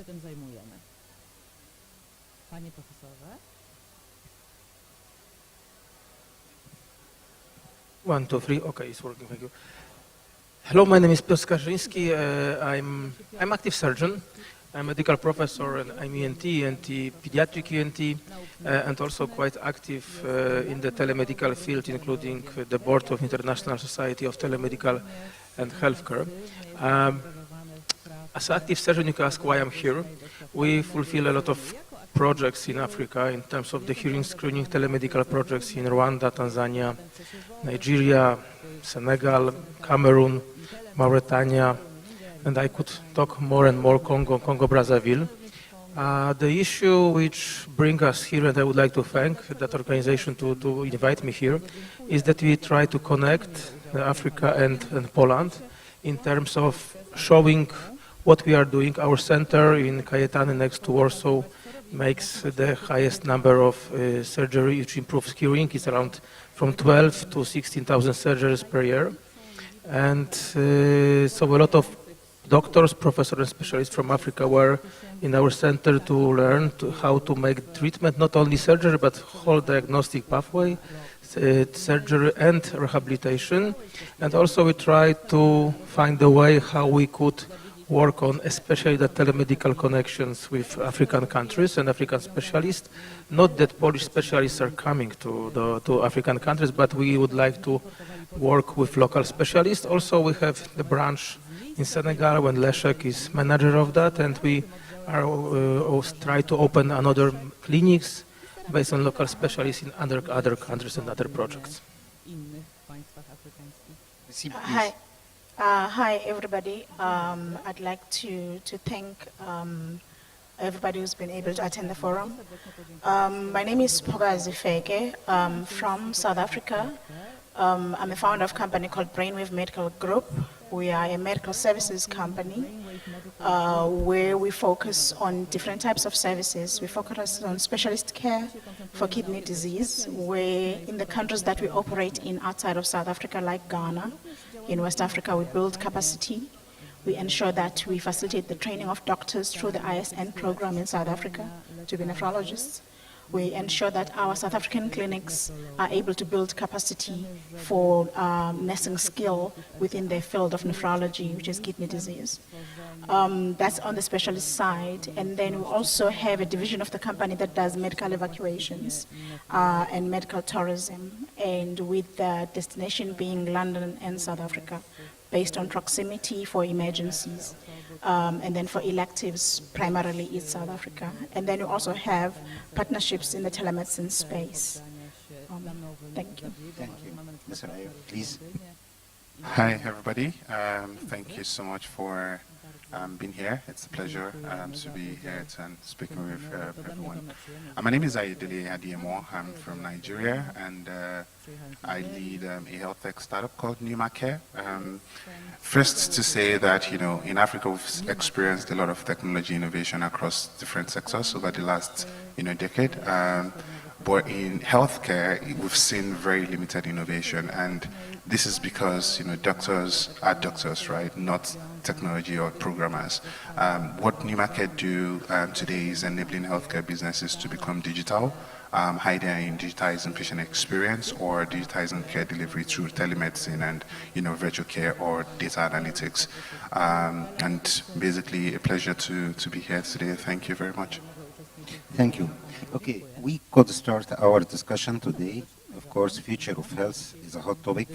So we are going to discuss, first of all, the situation in the healthcare sector in Africa, especially with Polish companies who have experience and they already have business in Africa, and also to find out all the situation about medical situation in Africa and how Polish investor and Polish company could join to provide the services for African countries.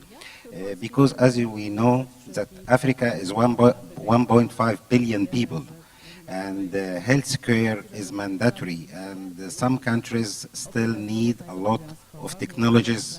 And of course in Polish company and in Poland we have a lot of high-notch technology company. So transfer technology, I think it should be a win-win situation. So I think Mr. Leszek, you have a very rich experience in doing business in Africa and Senegal with a medical center. So please could you in brief tell us about your experience in Senegal? Thank you very much indeed. Yes, my experience with Senegal started not only with Medincus. Actually, I have been in Senegal for already 5-6 years. So at the beginning I was helping Polish companies to enter Senegalese market, and then I joined Medincus. Talking about Africa, we cannot say Africa. We have to look at different countries because every country has advantages, disadvantages. It's much more advanced in the question of medical healthcare. Like for instance, Senegal, it's been considered as a medical hub for the region, but also there are countries who are much more advanced than Senegal. We are talking about, for instance, Morocco, Tunisia, etc. Even Egypt, as probably you are more aware of that. So when we talk about investment, when we talk about moving with our technologies into certain countries, as you know, there are certain regulations. I mean, every country has its own, but in general, you have to look at the partnership. When we talk about medical investment, we have to look at the partnership with the local doctors. We are looking at the licensing.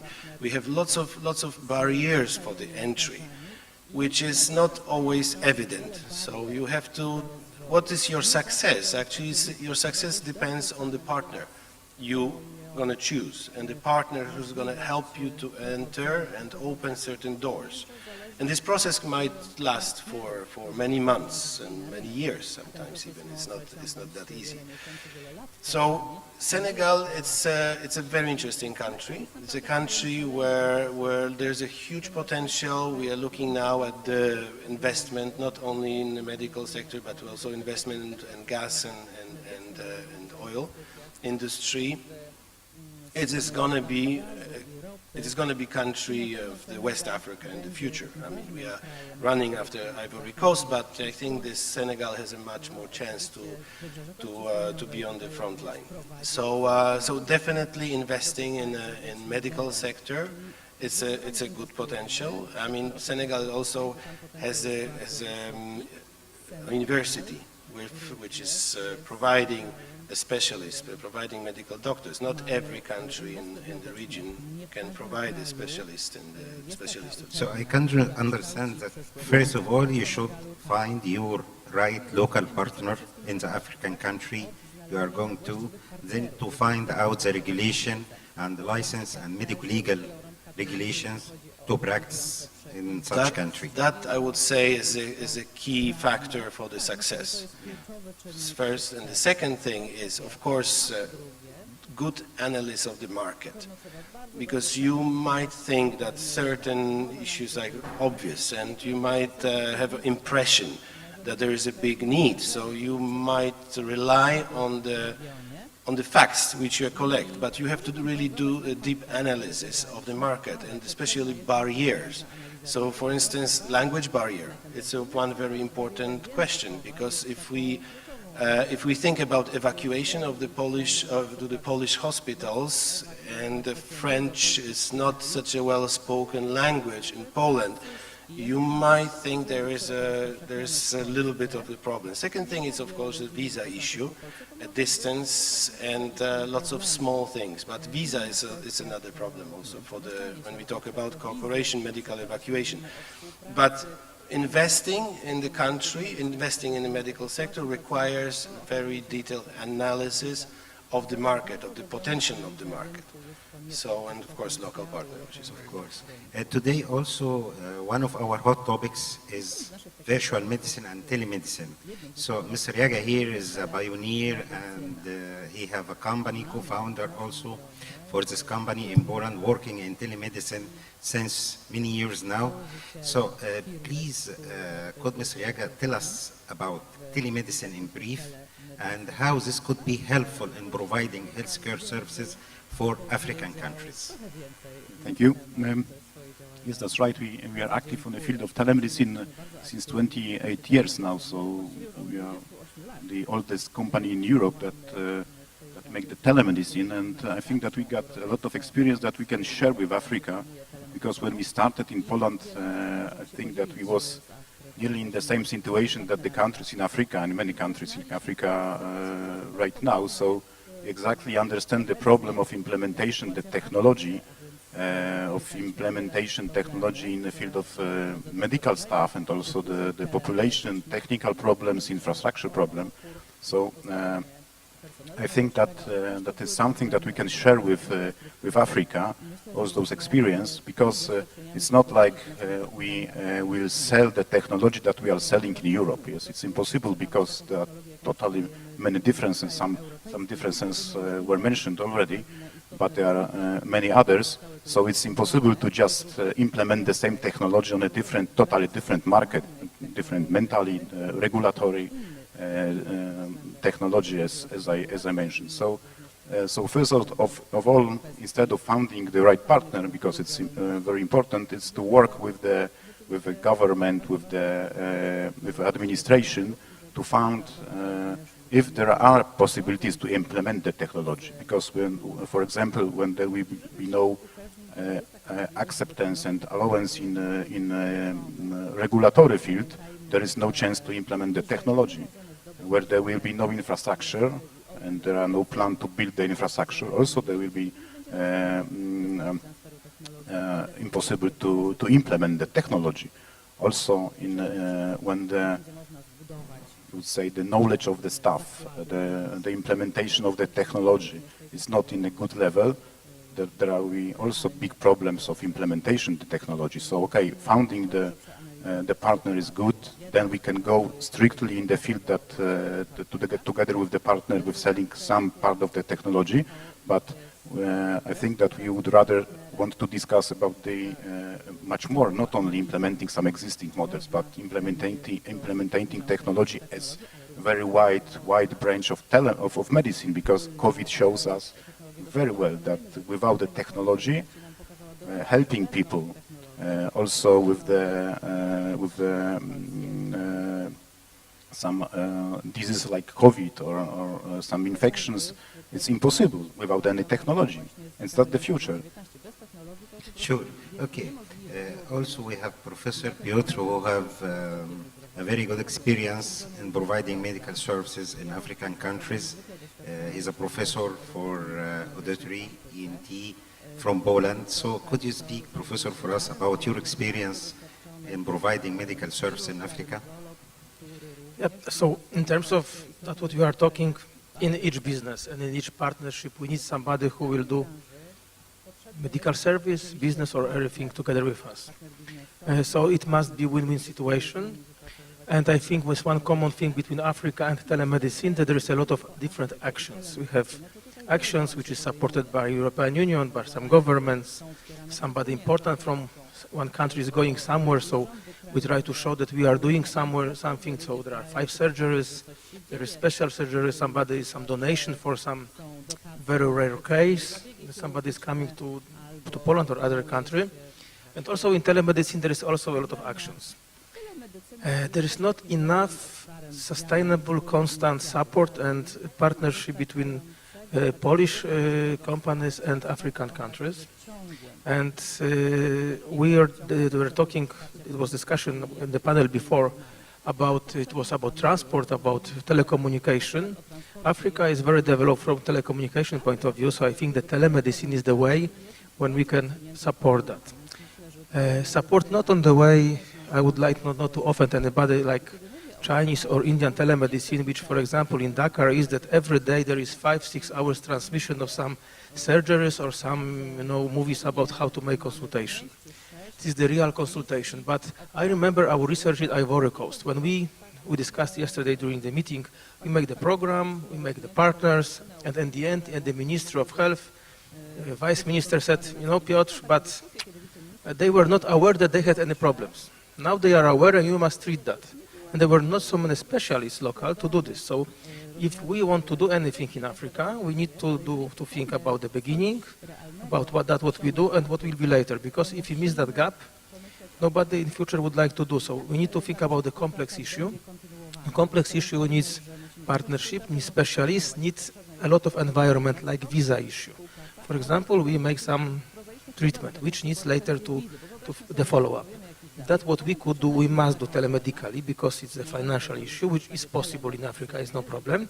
But sometimes we need them to have in our country, for example. And this is the real problem, it's the language barrier, there is a lot of visa issue, and I understand Polish embassies that there is a lot of abusement in the visa process because there is a lot of application, or there is a very famous conference which was in Poland and 12 people from Cameroon disappeared after the airport.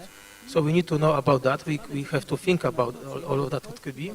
And also I think one thing which is missing here, there is the law system. Law system has not so much experience, and very often, for example, medical law in West African countries is based on very old law, which was established 50 years ago or 40 years ago, which is not according to common rules now.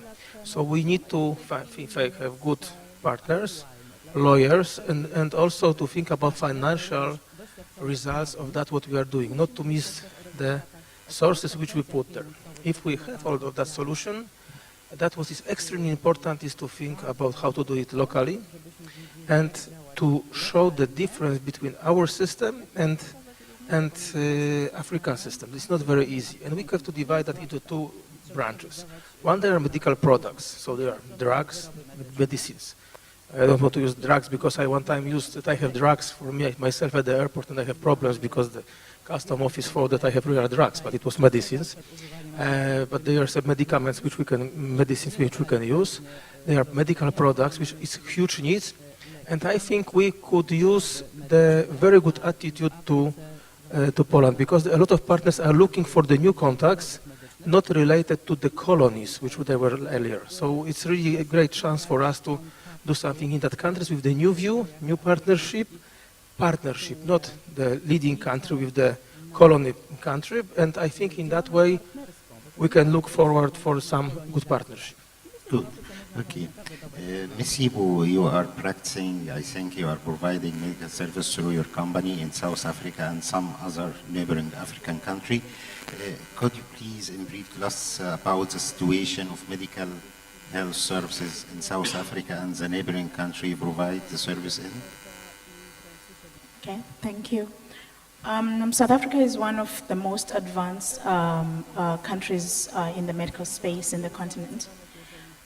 So in terms of positioning for investment, if you are looking into services that would be required in the South African space, for example, you would look across the healthcare value chain, where you even look at pharmaceuticals, where you are able to maybe supply raw materials.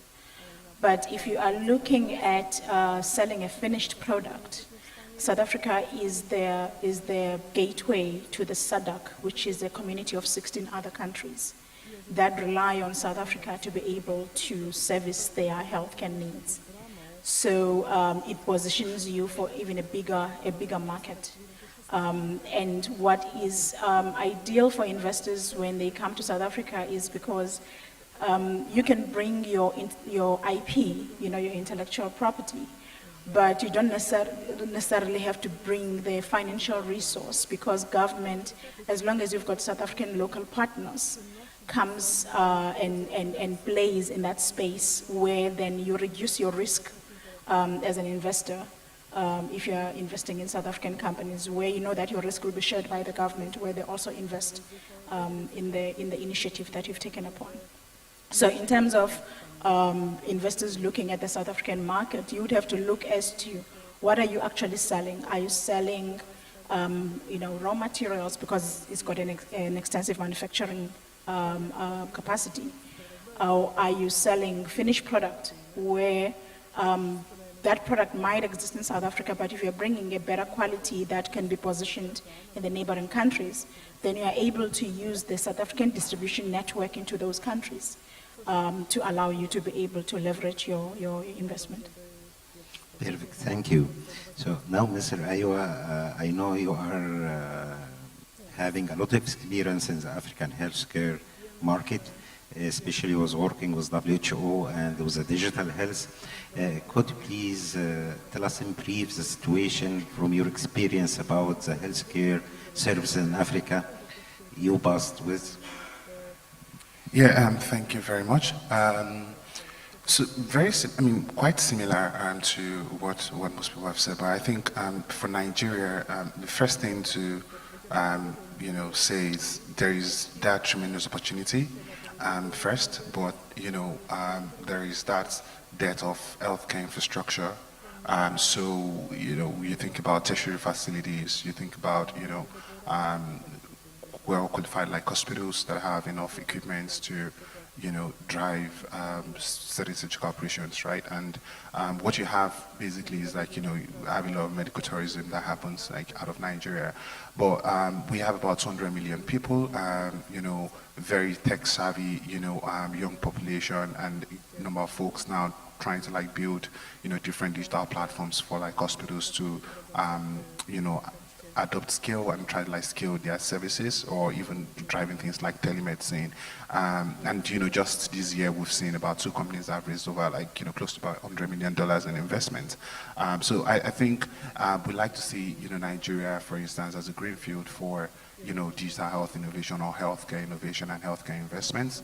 But then within that opportunity that you have either from a market or a demand point of view, there's also that opportunity from that supply for more businesses to actually come in, setting either modular facilities, or you're trying to play in the pharma space, or you're trying to play in the technology space.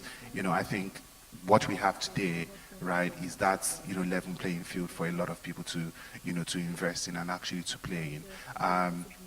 And then also, because when we think about it, there's that talent, so you don't even really need to like bring in doctors, right? But you can, start, capacity development programs that enables you to actually train, the doctors in-house, and you can actually use technology to connect them to maybe, for instance, the Polish businesses, if that's what you want to do. So I think what I would just say is that there are opportunities there. You think about like Nigeria as a greenfield for like, a lot of digital solution or, your healthcare investments. And then, lastly would be, if you can actually test it and it works in Nigeria, there's a very high chance that it will work anywhere in Africa, in terms of scale. I'll just leave it there. Thank you. Thank you. I think in our discussion today, we should identify some primary points concerning medical investment for Polish company in Africa. We should find out the challenges, the gap in the healthcare services. I mean, to make sure that everybody listen to us know how we can provide health care services in Africa. So I think, Mr. Lashiki, you went in Africa with 100% private company, yeah? Yes, that's Medinco is a 100% private company. Yeah. Since how many years you started your business in Africa, Senegal? Actually, we started our first exploration 5 years ago in Senegal, while actually the investment itself has been like more than 2 years already. And we have our facilities and we have all the equipment and starting. You find it's a nice experience, profitable one, or well, what do you think about doing this? It is challenging, Yeah. I would say invest like this kind of activity, especially when we're talking about providing medical services, it's very challenging. There are lots of things which very tiny details that the tiny details can stop you from moving from point A to B. But in general, when we're talking about investment, it's not only investment in medical services. We are talking about investment in general, like companies. Poland has a big potential, as everybody knows, and we are a huge provider and producer of different medical equipment. And I think this is something which is like a common for the whole African market, because in Africa there's a very little production of medical equipment, and lots of equipment has been imported from different countries. And Poland has a big potential, and this is what perhaps I'd like to talk a little bit about potential for the Polish companies to enter the African market. And especially talking about equipment and all technologies, we can enter, but the companies, they have to realize that the one important issue in Africa is there's a lack of technical skills and lack of training for the people who are operating this equipment. So when we talk about expansion, I mean in general talking about companies who are producing equipment and selling equipment, they most of the time they are looking for the distributor. They're not thinking about investing also in the service. Because most of the cases there are parts which can be used and can be damaged. So they just want to sell. They are not thinking about establishing a proper service and training facilities in every country. And I think this is the major obstacles from Polish companies to enter the African market. So perhaps when we talk about this, I'd like to emphasize that we cannot only sell, but we also have to provide the whole package, including the services and including also the training of the people who are going to use this equipment. Plus, of course, I mean, there are certain equipment, like, for instance, beds, etc., which can be sold, but we need to also think about strategy. We are not the only country in Africa who is trying to enter the market. We have very strong competition from China, India, and when we're talking about drugs and medicines, India is kind of leading market. And I had once I've been traveling from Mauritania with a distributor, the person who has been in charge of Western African market. But I think, from my experience as well, in the medical healthcare sector, it's a critical for the equipment should be high quality. I mean, many doctors and many hospital curators would like to have cost-effective with high quality. So I think Polish, let's say, equipment consider the high-notch equipment with cheaper price. I mean, I think many people in Africa would like this formula. So speaking about technologies, I think with Mr. Yaga, can you tell us about your experience in COVID-19 and telemedicine, how this could help? strange experience, fast experience. The most what shocked me was that we can on the level of in the level of legacy we can all the requirements there were no needed. So everybody can sell every equipment on the market because of the lack of respiratory and other saturation machines and so on. Everybody was buying everything on the market, even without the certification. So yeah, okay, it was COVID. It was something that was unexpected, but we must remember that the technology must be certified. And also, it's a very important thing that we must concentrate on creating technology that is reliable. Yeah, but I think certification is different from country to another. Yes, it's a different. Okay, in Europe it's okay because we got the European market, but in Africa, I don't know. I got no experience, but as we talked already, there are some differences and big differences between these countries.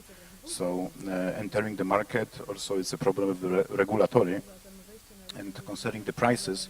Okay, in Poland we produce really good technology with reasonable prices, but it's not really that cheap like Chinese. But the Chinese got the problem with the certification, with the quality, also with the services. Because okay, it's not a problem to sell the technology, but the problem is to service the technology. Nobody will buy the technology for 1 year. Medicine is is a field that requires devices that will work really hard in many years. Also in the telemedicine fields, there are small devices, but everybody expects that it will work like a hospital stationary machines. So we got the warranty, we got the services, we got the quality. That must work, especially that you are sending the devices directly to the client.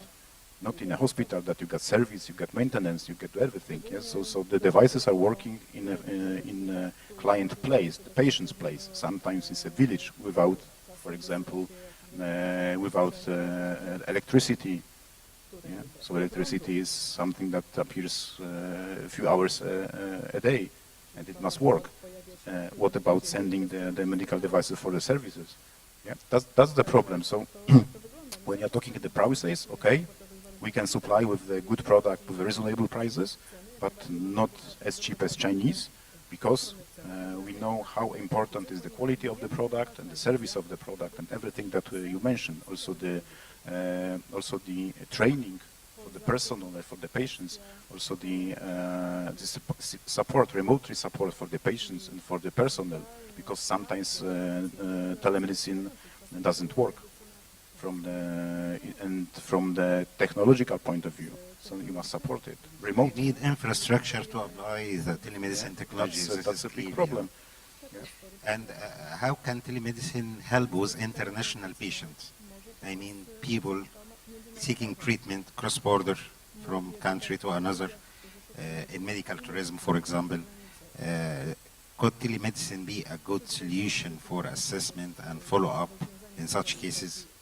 In telemedicine, there is no border. Yeah. So when two people are speaking the same language, we can help remotely. We are creating the technology that can be serviced remotely. That we can manage it remotely, because we know that the device is somewhere. We are selling, for example, into the patient in Poland, but then the patient is traveling to the States, for example, and calling us, and I got a problem because I'm in the States. Where are you? In the States. Wow. Okay. Yeah, but we must manage it, yeah, because the patient got a problem with the heart. Yeah, he wants to send the ECG, for example, and the doctor wants to see the ECG. Today we are talking about the technology that will support the sailors. Yeah, they are traveling the ships, for example, the cargo ships. Yeah, they are traveling many weeks on the seas, and sometimes occurs a problem with the personnel, and the captain wants to know if the problem can he solve on a place, on the ships, of he must of the need a quick evaluation for remote cases sometimes, yes, of course. And it must work in the middle of the Pacific, because the captain wants the information right now. Yeah. So that's the issue of the technology. That's the problem. And this is goes to Professor Piotr about, he told us that you are receiving cases from Africa, you do surgeries in Poland for them. But nowadays we know that sometimes you have a visa requirement issue. Sometimes not most of the people can travel to Europe to receive treatment. What's the missing points for you from your experience to provide the full services in African country like you are doing in Senegal in the moment? Thank you for that question. In terms of that, how we could be placed in that market, is we have to stand as a patient. I have disease, or my child has disease, and I need to make treatment. I go to internet, I start to look, okay, where to go. Okay, in my country, okay, some professors are coming, some local doctors are doing something. Okay, this is that price, that quality, and immediately you meet in the internet offers from India, from Turkey, and from China, no, but India and Turkey, they are main, and from countries which are closer, like Egypt, like Algeria, like Morocco. Actually, this is my point. Instead of the patient looking for quotation in India or everywhere, if he has the service on site, you complete the service on site, definitely it will be cheaper to have the service in his country. Instead of looking quotation in India for such surgery or something like this, if this is done in Senegal, for example, I think it will be definitely cheaper. The price and value is difficult. For example, India offers much cheaper only service, but you need to stay there for 6 weeks, for example. So you pay for hotel, the second value is the second part of the price. So this is very tricky. So the same like Turkish, they really admire. If you buy Turkish tickets and you go to one of the hospital which is in association, you can change tickets without any charges. You can go, but that people, they stay. They go and they stay for quite a long time, double or triple time more than they need. So they pay for additional services in that countries, which at the end are the same value like in the most developed countries. That's what we are trying to go, is to offer something more. So you need to have at first high quality. We need to admit that Poland has not as good, let's say, visibility like France, like US, like Germany, like Switzerland. So we try to give something more, and that's what we would like to give more, is exactly that what we do with the local specialists. When you go, for example, in the hospital, I don't know, in Accra, opposite to the hospital in Accra, you have travel agency from Turkey, travel agency from India. So that people, they immediately, all the paperwork is performed with people who are very specialized. We have not such support, I'm honest. We need to call to embassy. We need to try to convince them that yes, this is real patient and need to support. Or sometimes, like we discussed, the patient from Mauritania must go to Morocco, or from Mali must go to Dakar, but the border is closed because of the environment. So this is the real problem. I remember the stories from Cameroon, then they had to go to Abuja, and in Abuja they said, come on, what are you doing here? You know, come in 1 week. So this is something what we miss. So majority of the patients, they are well, let's say, located in the local society. They have Schengen visa from other countries, and they come on that visa. It's very rare in non-Polish documents. This is one of the important points which we always underline and try to make. Second issue is that care and treatment, and it's not maybe gossip marketing, but it's presentation. That's why we wanted to do the projects like screening, like telemedical projects with local partners, which are also published in some journals. So other specialists from the field, they know, okay, they did something, so it's authorization. Nobody from, maybe very rare from Europe, somebody would like to do real scientific projects in Africa unless somebody is doing PhD or something, so they are doing. So we try to, and that local specialists, when they come, later they come to our facility, they see how we work, and it's a long-term relationship, and that investment in people, it works. So for example, we also paid sometimes for the doctors who are sending the patient to us, so that such person could observe how is the whole way of the patient, and later they could do this locally. So there is a lot of specific tools which we can use. So we need to have the people who will be there and advise, and that organization. Yes, Professor, but did you consider to cooperate with some accredited hospital in some countries? We have some good hospital in some countries in Africa. As we said, African countries is not the same. So we have accredited hospital in some countries, GCI accredited, and so on. So it's ready to go.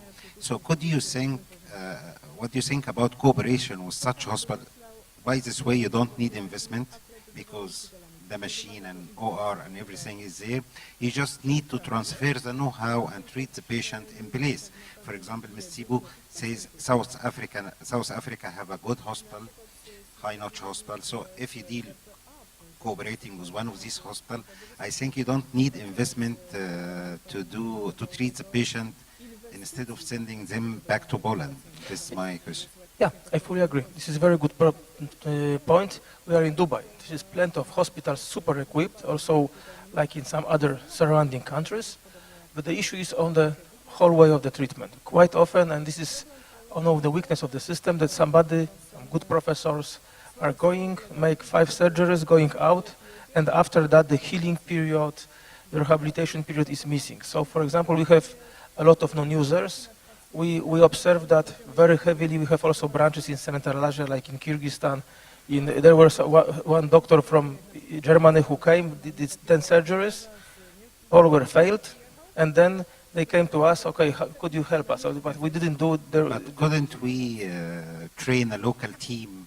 This is what we were talking at the beginning. So the first partners, win-win situation for both sides. And when we have, like we talked yesterday, when we have partners from both sides, all of both organizations, they have their goals, some points to achieve, and when we meet that expectation, what is possible, this is something what we could work. So each part go to a certain point, achieve some goals, and this is real cooperation. And that's why it's very important to identify the good partners, because if we have partners, what means a good partner? Majority of partners from Africa would like to come to Europe to have good training, certificate, go back and no contact. And if we don't show them that if they do something, they could have something more, it would be missing. So we also, but also we from Poland and from other countries, we cannot treat Africa as that we go, we take our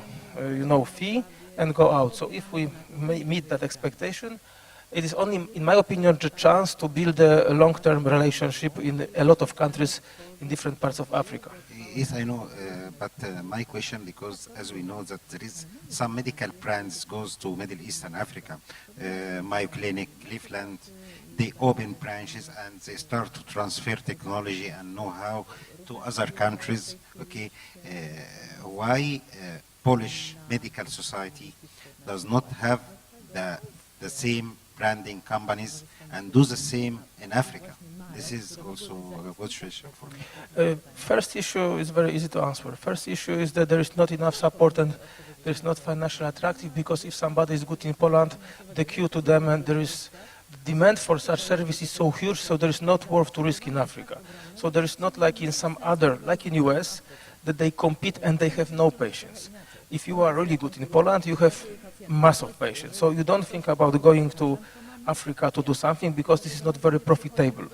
So we need to we have many doctors, but not enough doctors to spread our knowledge. For example, I remember for me, something what is very nice, it was in Germany, there was a program for the professors who were in pension, retired. So they were to Djibouti, Eritrea, as I remember. They send them, they pay them for 1 month, they train local people, and they treat them, and basic procedures were performed locally.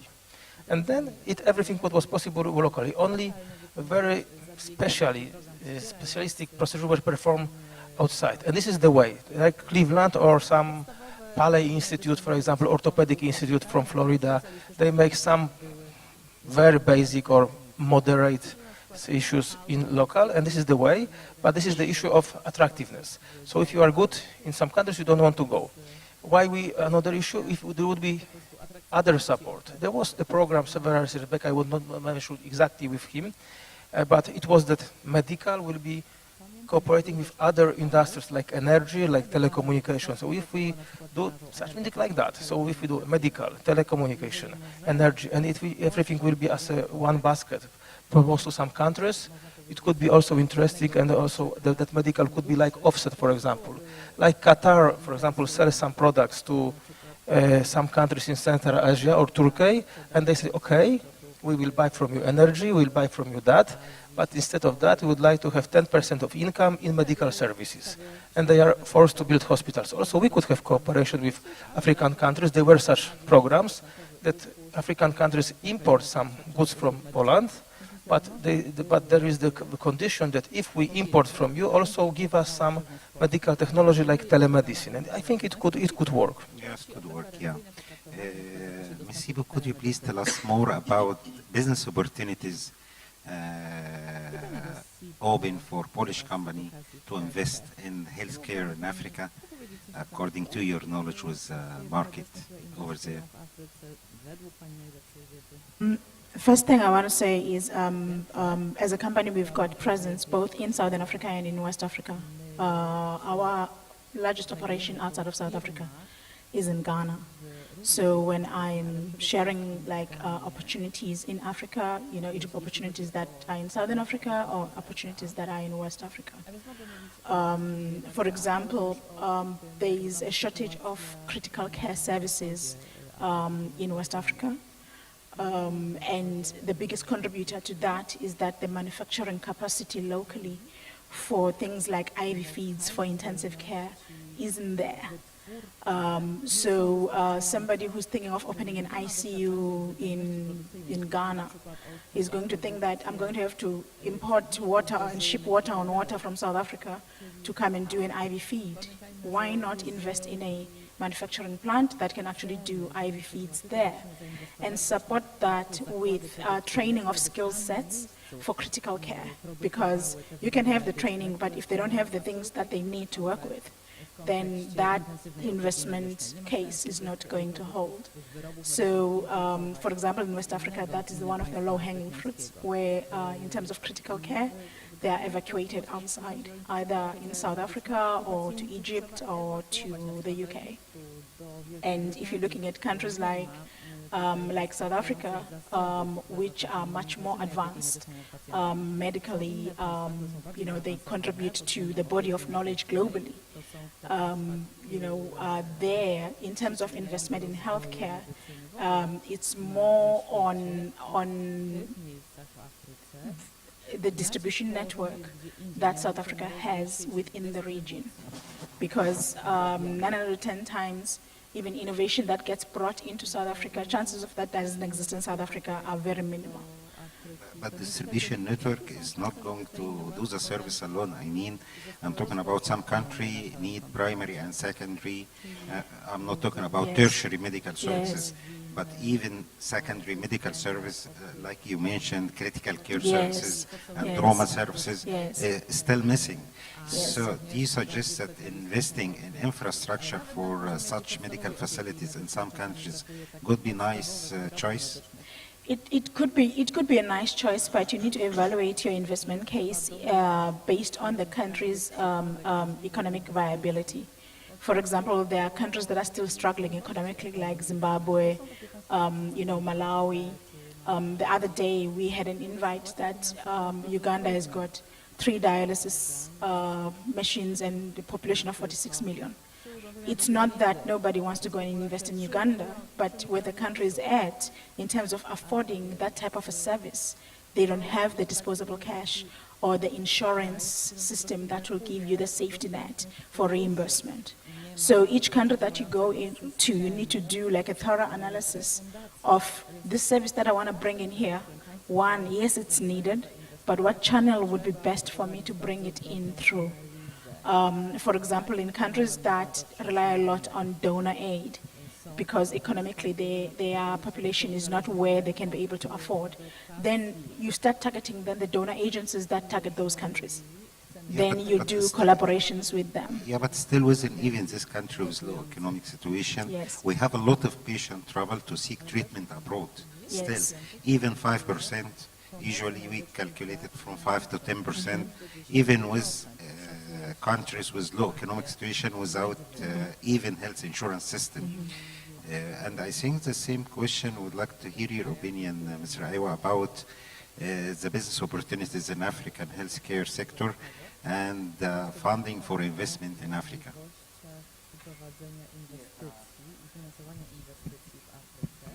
So thanks. So what I'm going to say first would be, in Nigeria, for instance, so there is a Knight Frank, report, I think about 2 years ago, that said there's a gap of about 65,000 beds, right, across the country, and which means definitely there's an opportunity for you to build, about 5 different 1,000 bed capacity facilities if you have the money to do that. But then, this starts with, small clinic, primary care clinics, which we don't have enough of those right now, right? And then you're thinking about distribution channels. Sifo made a very good case for, the investment opportunities. But I think the good thing about Africa and, the new, AFTCA laws is the fact that there's the opportunity for like inter-country, trade partnerships, right? So if you, for instance, have like, say an IV fluid manufacturing company in a place like Ghana or Nigeria, it means you can easily, move your goods across board, right? Which means you're not just servicing the Nigerian market, but you're now able to like serve other markets that are actually very close to you. And at the end of the day, it's not just about, I think, the way we think about our work, or even think about healthcare, right? I think distribution is the key thing. So as an insurance company, you're thinking about distribution. So how do you go from 10,000 members to 100,000, right? How do you go from 100,000 to 1 million, right? And we have to like start exploring different distribution channels. And then in terms of investment, right, or basically getting back your money, return on investments, you're thinking, okay, well, what opportunities are existing? Do you have insurance companies? Which I think now, yes, you're having like a number of insurance companies coming up and are actually doing reimbursements, right? And also you have a very solid financial institution, right, or instruments through like different fintech companies that can also allow you to, deploy different business models. So it could be paying on a month-over-month basis or partnering with a telco company to actually charge a fraction of people's subscriptions for internet or people's subscription for phone calls. So I think these are like untapped opportunities. So if you have to think about it from actual, disposable income, you might probably not be able to get, action value. But if you think about how much people spend, right, on other alternative sources, right, then you can see. But for example, in Nigeria, we have 200 million population. Right. Of course, we'll find a percent from this population will to pay. I mean, it's a big market. Medical healthcare market usually depends on population. So in Nigeria, you have 200 million. And as far as I know, a lot of people also go to India seeking treatment for medical tourism or international patients. So what more opportunities for Polish company to go through this market, to just be in the field in Nigeria? Yeah, so I think, first is, having enough medical facilities within the country. So primary, secondary medical facilities? Yeah, I think it's actually across from primary, secondary, even down to tertiary facilities. So most of the tertiary facilities you have today are government run, right? And I think, most government will be very, happy to have a private-public partnership where it's owned and co-managed for a few years, right? And, you can actually use that as a way to like, serve more people and also make money. But beyond, even the physical infrastructure, we're still talking about medical equipment within, those facilities, right? What MRI machines do you have, right? What equipment do you have to actually attend and take care of their patients. Not all facilities do have that. I think somebody have also mentioned that on panel. So I think, it's not just about the physical facilities, right? It's also about the equipment. And I think these are, opportunities that are available, and which is why I started with, saying that, Nigeria, for instance, is a very green field for anybody that is interested in investing in healthcare, right? And when you take that away and you think about like distribution channels as well, which is quite critical to, you tapping into the 200 million Africans, Nigerians, because most of them are not just seated in one city, right? They are distributed across about, over 10,000, communities across the country. So it means that we have to find what are the best ways for us to connect and aggregate these people so that you can also even get back your money, right? And you can also find ways to get them to understand and know more about your services. So the opportunity is there from the technology, right? Talking about telemedicine, right? So how do you reach somebody who is in a village from Lagos or from Abuja?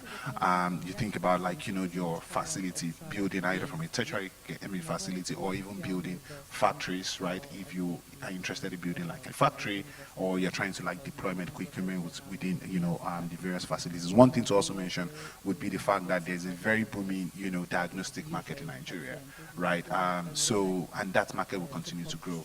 There's that, statistics that says, or prediction that says by 2030 there will be a lot of people living with non-communicable diseases across Africa, which means there's an opportunity for connected medical devices, opportunities for data analytics in healthcare, opportunities for secondary facilities to actually start working, and even thinking about preventive care from a primary care point of view. I think that opportunity is there. More insurance companies are coming up now, and you can still go into start your own insurance company, and because the barrier to entry is actually quite low, right? I think that's what I'm going to say. I think it's clear that any investor goes in any country, zero step is to have market analysis for all the data inside the market to find his way. So let's come back to Mr. Leshik about your experiment in providing medical service in Senegal. If you would like something to facilitate your services in Senegal, what do you think from the local partner you need or from the governmental partner to facilitate or makes your job more easier as a Polish company working in Africa? Well, from a governmental partner, I would not really look for the governmental partners because, well, maybe in some countries this is really helpful, but it's a part of shaking hands. You don't expect much in return, but more for the maybe. I would say there's a little support, I would say, from the Polish side. I mean, PAI is already doing quite a lot, and of course it is very important what we are doing. But maybe we should look more for the providing support for the Polish companies instead of maybe framing them, maybe providing a little bit more training, explaining them that this, we have office, PAI has office in different countries, and each country has its own specificity. But what we really have to maybe emphasize is to provide assistance on the level of when Polish company is planning to expand, is planning to invest, and planning to look for the partners in a certain market. The role of PAI should be really to provide them full assistance and training and providing perhaps support to find an analysis of the market, because this is what is missing. There's lots of potential, there's lots of will. Polish companies want to move out of Europe, and Africa, it's a big potential. It's been recognized already. It has not been maybe until recently, but now it has been recognized. It is also the role of PAI, which is providing a little bit more light into this continent. So Polish companies understand this potential. Now the work has to be done on the other side to prepare these Polish companies for the expansion. Because as I mentioned at the beginning, I used to work for the Polish Investment and Trade Agency, and we have been receiving the requests like, "Oh, please find me the local partner," and that was basically they were expressing their will to expand, and that's it, And that was the missing part, was to provide them really proper assistance to understand the market. Because Africa, as I mentioned, is a continent. It's every country has a different. Yeah, but away from finding local partner, is a Polish party. What kind of other assistance you would like to have? What kind of assistance? For instance, to explain about the market, because finding the local partners is we are not like they were expecting to have like post office. So you look for the distributor. I'm going to provide you with contact to distributor, and then you have to deal with it.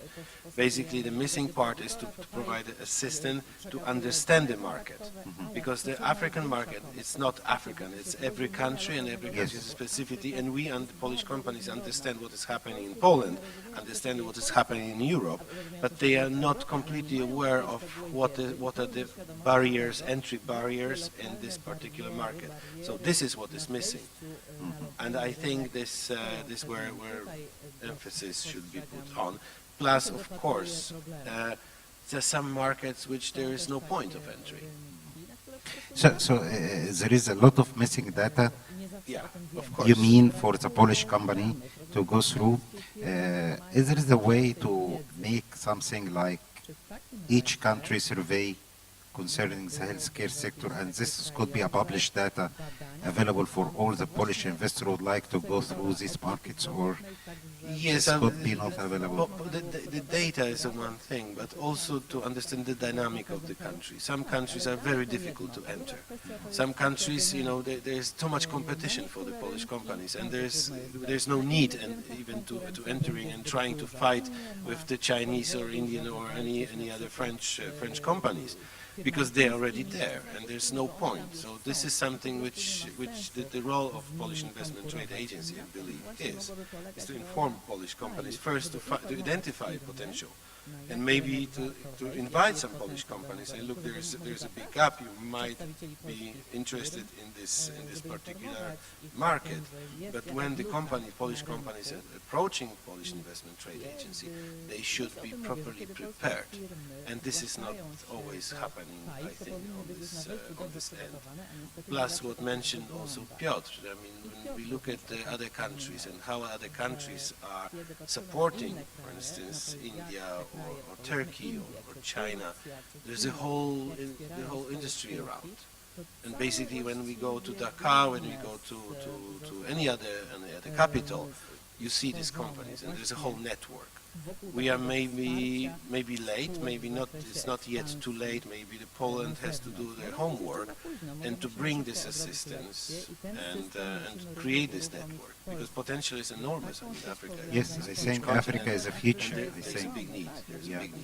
And I think the same question for Mr. Yagat. Would like to hear your opinion. What kind of assistance you would like to have for your company to go through to provide your services to some African countries or in the medical healthcare and telemedicine?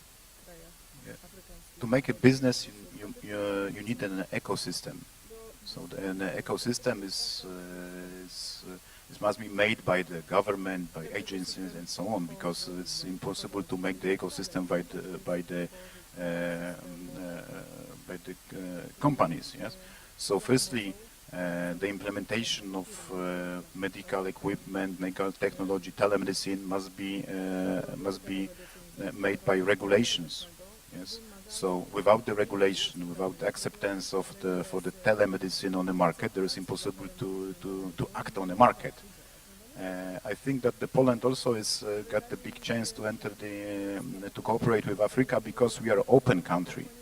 As you can see also in the Ukrainian crisis, yes. So we are also open for other nations, for students, and many of Africans were studied in Poland many years ago. Yes. So I think that the cooperation should even start on the level of education, because then it's easy to enter. There are a lot of Polish doctors that are working, for example, here. Yeah. So that's a natural point of enter the market. So the ecosystem is something that I mean a little bit wider than also the regulatory, but also the cooperation of the Polish government to help entering, to support the companies on the market is very important. Every country is doing it, like Chinese, like Indian, and so on. So we need that support, and I think that today's meeting is something that exactly means that Polish government want to support Polish companies that want to enter the African market, but it must be made not just one event, but must be made by some every year hard work to do that. Yeah. So the ecosystem is very important, and then the Polish companies that are really competitive will really easily enter the market, because we know how to work hard, we know how to implement the technology, we know how to sell, we got the right technology, we got good prices for Africa also, but we need a little bit help of entering the market. And so I think that the cooperation should be on a different level, education, also the technological cooperation, also training, also the remote support of the market, also talking about our experience in implementing innovation technology on the market, because something what we've done in previous 10-15 years. So we got the something that the knowledge, and I think that is very important to share this knowledge. Yeah, but as far as I know, African countries, most of them now trying to develop health insurance system, and I think health insurance company could be a very nice client for your specialty in telemedicine, because it saves a lot of money for them by using telemedicine sometimes. So I think could be good clients for you in African country. Did you consider to reach those clients in different country, especially the reinsurance? Usually these companies deal with reinsurance in Europe, so you can go to them through reinsurance even. You mean insurance, but for me it's payer. Yes. So the payer can be different. Can be insurance company, can be national fund, can be private, can be patients. Yes. So in medicine it's work like that. That when there is a payer, there is a market. So the payer must work hard on implementing the technology. When he will be implementing the technology, when it will be cost effectiveness, and also making some big improvement in patient care. So telemedicine, for example, is not cost effectiveness in making the same as we are doing in a hospital, but it's cost effectiveness in prediction. So we must totally change the way of looking for patients' health and patients' illness. We must go a little bit before it happening, or support patients after the chronic disease, because also it's a big market. Yes, and also we can reduce the cost of medical treatment in the chronic disease. Yes, so the payer is something that is creating the market. So of course, and I think we already spoke about some specialties which telemedicine could definitely be helpful, like psychiatry, because in psychiatry usually physical examination is not an issue. So with psychiatry, it's a chronic patient. Every branch that technology can change it. Yeah. Every branch that technology can change it, because using of the technology must be done in the way we are doing it, because we can give the access to more specialists, give the access for more give access patients for more specialists, lower as the costs. So the different cases, but the technology is to support it. Yeah. Good. Professor Pietro, could you tell us the role of telemedicine, how this could help you in providing your services in remote areas?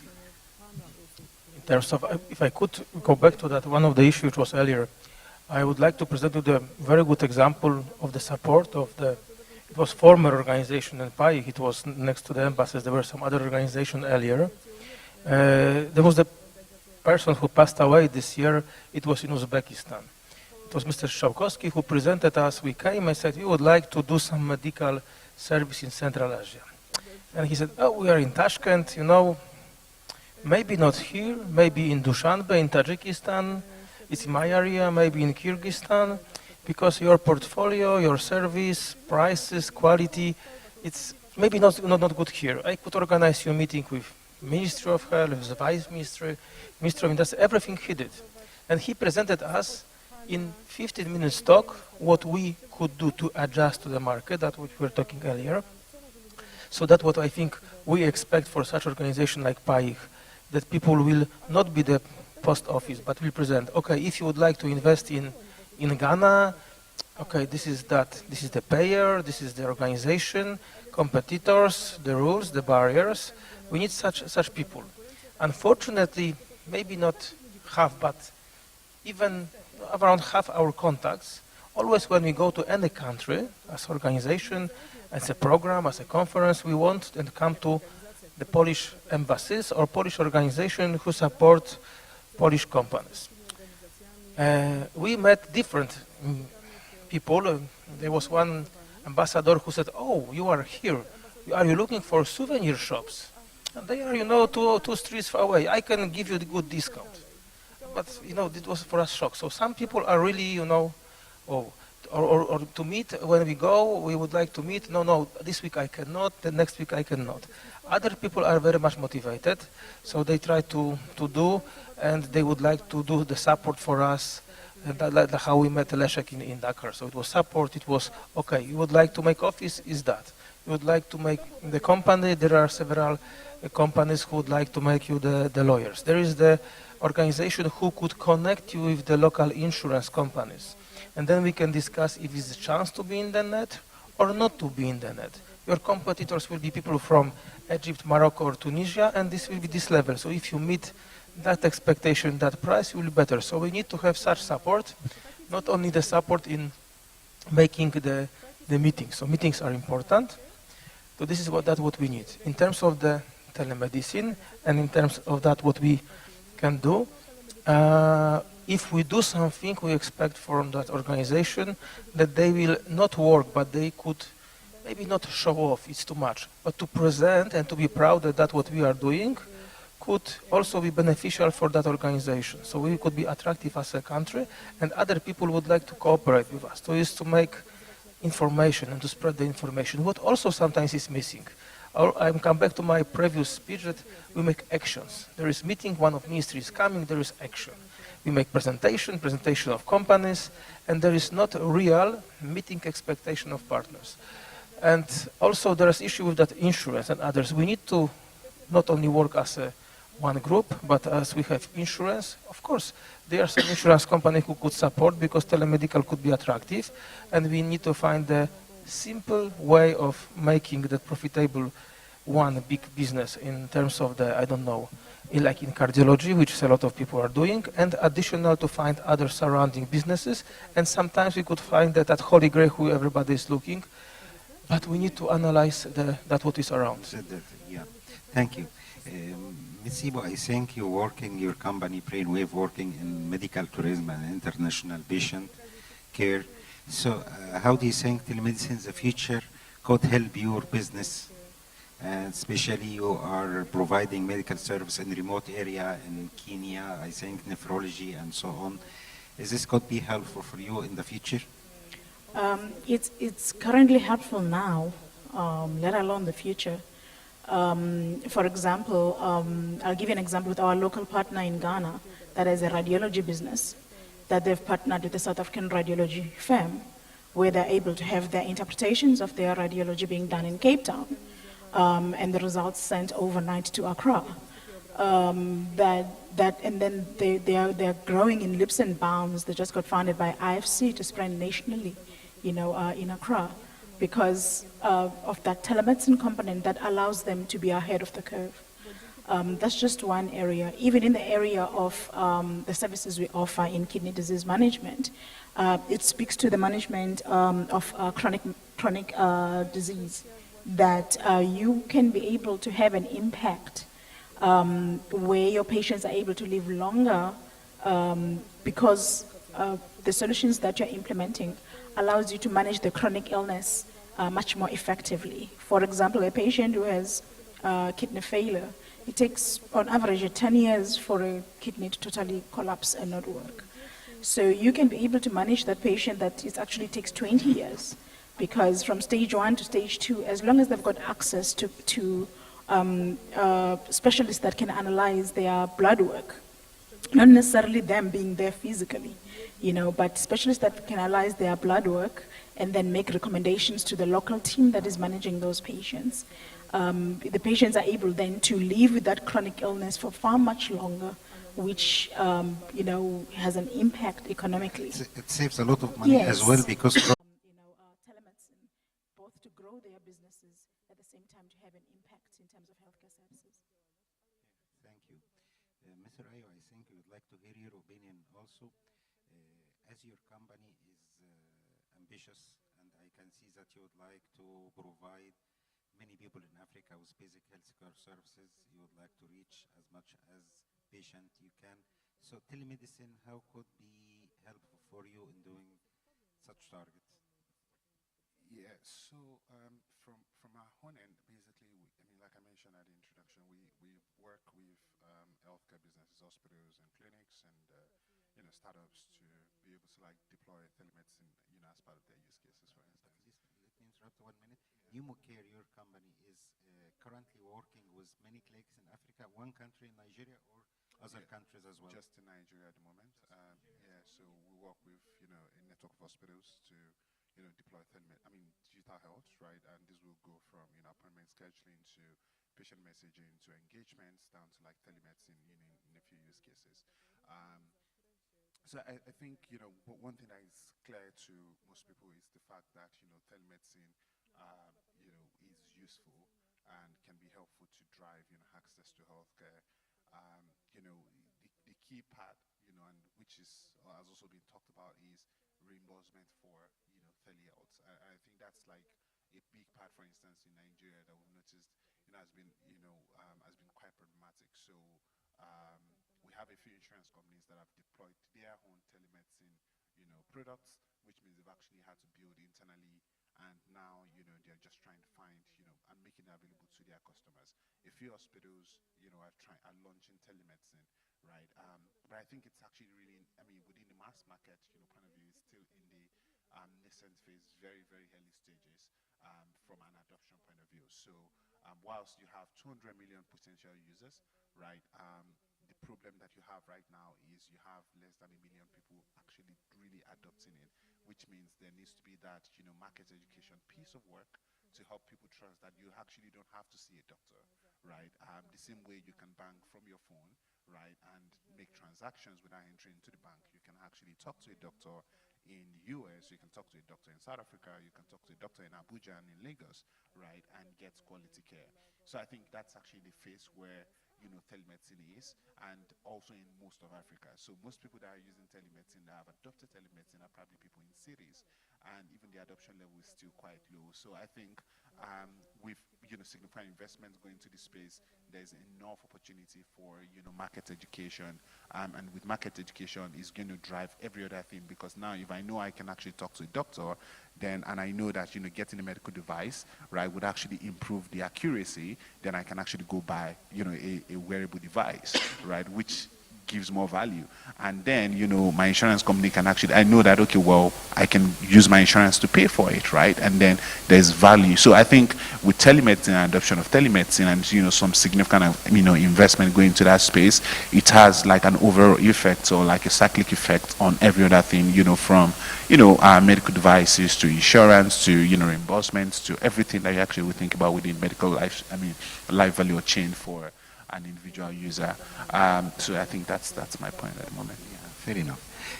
Okay, as we all having healthcare business, I think either the Polish party or the African party. So I would like, if somebody have ideas for cooperation, or to make the cooperation more easy between the Polish and companies in Africa in the healthcare sector. I mean, it's free speech. Well, that's I think that it's a free command for you. Yes, I think for this kind of ideas, the best place to go is the Polish Investment Trade Agency. And I'm not saying that only because I have been working before. I'm saying because this is the structure which has been built for the companies.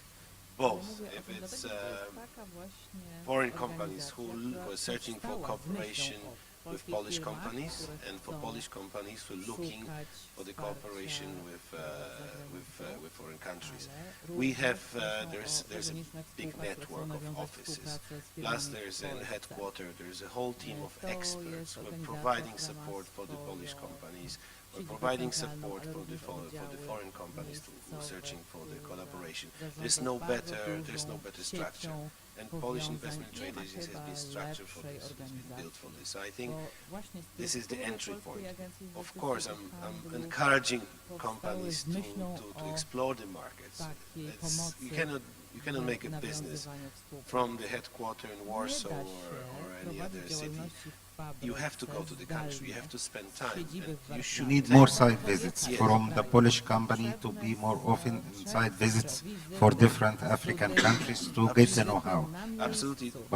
There are many companies who have never been in Africa and wants to do business in Africa. And I'm always saying, please visit.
the data and safety sending the data from the devices, because in many devices we are sending data online. For example, like in ECG, there are a lot of data, so HL7 doesn't work in such a case. So it's very important when we implement new technology market to create all the things that are important, so the system that will supply the data. This is clear, okay. Professor Petru, do you have any ideas to increase the cooperation between the Polish company and African company? For example, to hold a yearly conference, for example, for the companies from Poland working in the medical health care sector and African companies, and this could be something regular. What do you suggest? I mean, if you have any suggestion, please feel free. I have a lot of suggestions, but I think first we need to define, okay, where we sit. If I would like to talk to or ask a representative of government or somebody who's responsible for Polish policy, we need to answer the question, if you are ready for Africa, or we need Africa only to sometimes to tell that, oh, we are doing something, but really we don't do anything. There is need for doing real something for that. If we want to do, we need to define how much money would we like to spend, what we need to invest in embassies, in agencies, in sources, in actions, in trades and affairs and support. Not support that somebody will refund us 25% of the flight tickets, but to do the environment. In my opinion, we didn't do too much as a country, but I was not any governmental structure. Every investment which were performed in general were connected because of some private contacts, or people who would like to invest in Africa, or people who did something in other markets, either in East or West from Poland. Now we have good time, I think, for thinking about Africa, because at first COVID-19 verified a lot of investment, especially for traveling for some actions. We have Ukraine issue, and a lot of Polish investments were in Ukraine in that region, which now is not safe for investment. So some of the companies who had the budget, I don't know, 100 million euro for doing investment and making some businesses, they said, okay, we had 20% export of our products and support markets for West or for East Europe, like Ukraine, Belarus or Russia. Now we can go to Africa. And such companies are ready. They look more strategically. Okay, we go to Africa. And we would like to do that. We need to find partners during trade and fairs, such meaning like that. Today we, for example, went to the Pomeranian University. There are some projects where we're not aware about that. So we have some knowledge, and also African partners could have knowledge. So such conferences should go, okay, we are interested, so maybe PAI should make evaluation in the Polish companies who would like to invest in Africa, to collect the data, where they would like to receive, make that advisory that, okay, there is in pharma, there is more need in that country, in medical equipment in that country, make some real action, some business mixers, and also evaluate later for business how people employed work, because it's really to connect, and we'll see.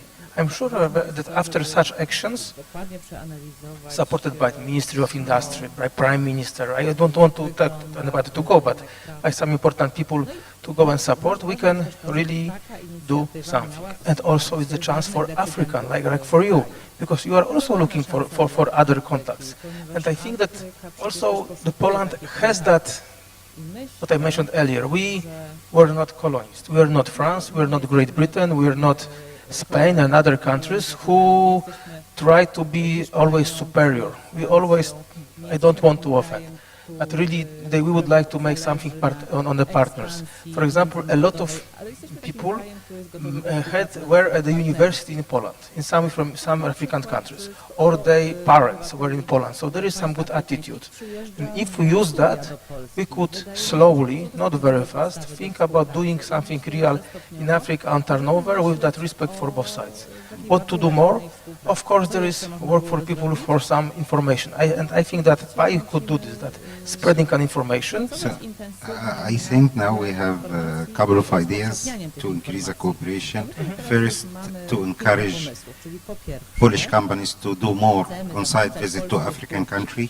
Second, to increase communication and teaching, let's say, using the university in Poland, people study over there, to come back and deepen the connection between the African and Polish companies.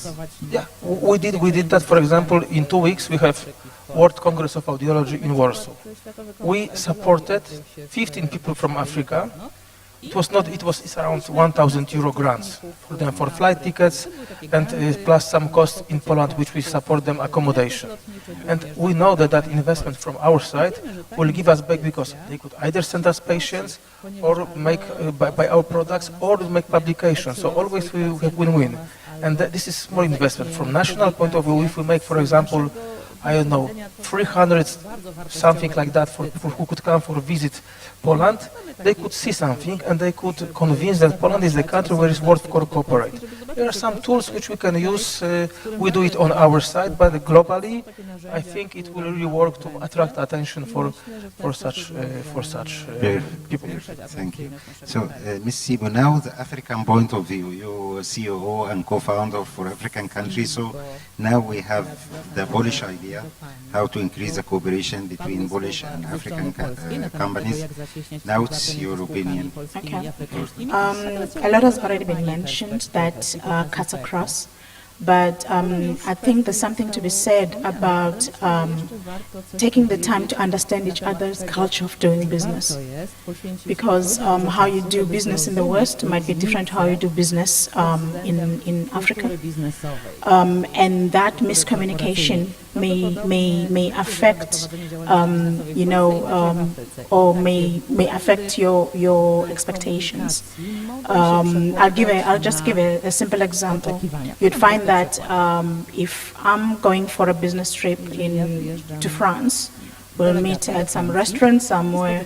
The conversation is just, top line. But then we're expecting to be making committed decisions that are usually based on trust. You come to Africa and then somebody says, let me take you out for dinner, or I'll have my wife cook for you. And let's have a conversation. And at the back of that, then they will make a decision of saying, do I actually want to do business with you or I don't? Because that fundamental shared value system is what's going to underpin whatever business discussion that you're going to have and whatever contracts that you're actually going to get into. So taking the time to come to Africa, understand that this is how we do business, this is how you do business, where do we find common ground, so that both of us, we're not looking at each other with a side eye, are we really on the same page? Are you trying to colonize me?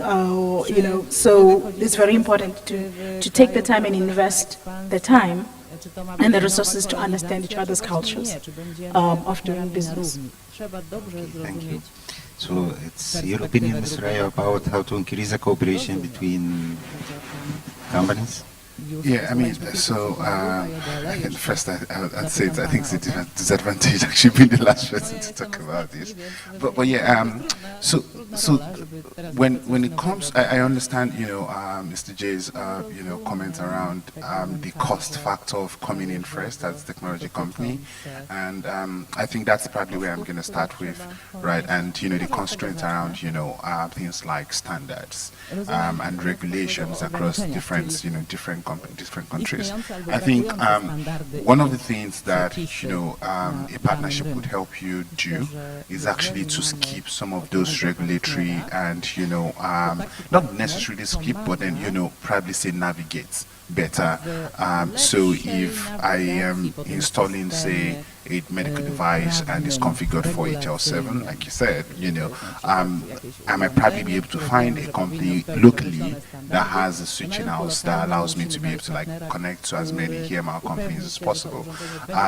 So which means you don't have to necessarily build that from scratch, as a business, or for your business partner or whoever is actually buying your technology or buying your service doesn't have to implement everything from scratch, which is where you have the technical barrier. and then the need for capacity development and things like that. So I think, currently in a place like Nigeria, there's a very fastly growing, network and ecosystem of people building, healthcare services, either technologies or, services in terms of clinics or network of, primary care clinics, network of, secondary care facilities. And I think, partnering with them might be, identifying how you want to partner. So do you want to come into the market as a, to actually implement or as an operator, or you're coming into the market as a strategic financial partner, or you're, and in that case, you're also making a decision, do you want to partner with the government, or you want to partner with a private company, or you're interested in actually growing with a startup? Because I think, the modalities for these different types of partnerships actually varies. So if you're partnering with the government, you want to go directly, for instance, with PI. If you're partnering with a startup, you can probably, meet a startup in a conference or, over LinkedIn, and you can, have a few conversations and you go into paper and implement. Or you're trying to be an operator, then, it's a completely different conversation, because now you're thinking about acquiring businesses, registering and all of that. So, so I think the first thing, is actually to identify that area, reach out to and have different conversations. I think, most people are very open to having conversations about doing business together. And then, also is identifying what needs you're bringing to the market for them.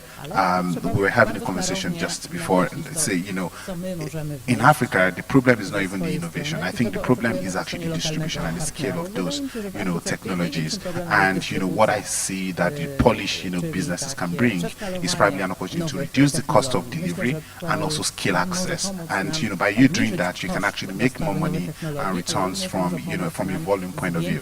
So, so basically, just to say, first is, understand what you want to do, right, and be very clear in terms of what your strategy would be. Second is actually finding, that partner. And I think, finding partners locally is not so much of a hassle, because there are very few people doing, those specific things. So by the time you talk to 2 or 3, you can actually find the fits. And then the last part is actually, just to say, it requires a lot of patience. So the market is growing. There is a potential, for you to serve over 1 billion people. But, you're not going to get 1 billion people in day one. You're not going to get that in your year 1 or year 2. So you have to be patient and be willing to actually learn in the market. It's a very fastly changing market, right? But then, there are certain things actually based on first principles that would not really change. Thank you. Okay, thank you. So before to end our discussion today, yes, please. Can I comment?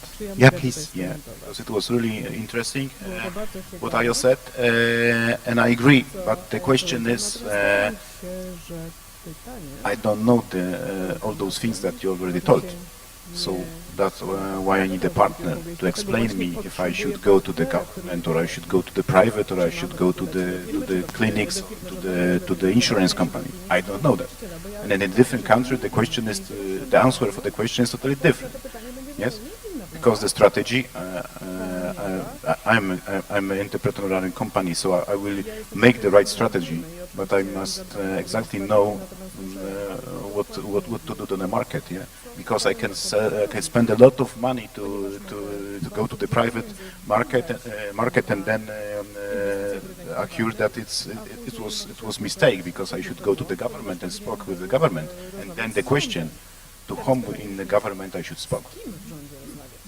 Sorry, but in Africa the government are changing so quickly that sometimes there's a problem that you are speaking in one person and in 1 week the person is changed or died or whatever. Yeah, so it's so that's the problem. Do you want to go first? All right. But in brief, please, because we are running short. True. So I think that's quite valid. What I would say is that for so when I talk about identifying partners, like I said, when I was closing, you actually you don't have too many people doing different things. So it's easier for you in a way to actually find, I mean, with a very, first would say, I mean, through the Polish, African investment, across different countries, because at least that's how they got through to me. There is an opportunity to actually reach out to a few or identify a few, players, and one player can introduce to another player, who they think, might be helpful for you. Then second, connections. Yeah, definitely. So you need that connections, and I think everybody is willing. I would say, from my own perspective and my interaction with different founders and businesses, most people are very open to partnership or connecting you to the next person that can actually help you, scale or achieve whatever you actually want to do. Good, okay. Any more comments if you would like to do? From my point of view, what I can find that in Poland we have many companies in all kinds of healthcare services, starting from pharmaceuticals, consumables, medical equipment, medical know-how. So I think Poland having a very nice medical system, but actually we need to transfer this to some African countries. We have to find the way and create the way. My point of view, why we don't have some database for the Polish company working in the healthcare system, and all these companies can do together some sort like an yearly event, either in African country or back in Poland. So it should be something like turnkey solution. I mean, healthcare is not only one item. I mean, it's many, many sectors inside the healthcare services. So what I mean, if these companies in Poland together have something like catalog to have a total solution for healthcare services, I think this will be easier for African companies to go through. Before we take the questions, I think we will have questions from our audience today. If anybody would like to have a question for our honorable speaker, please be my guest. Yes, please.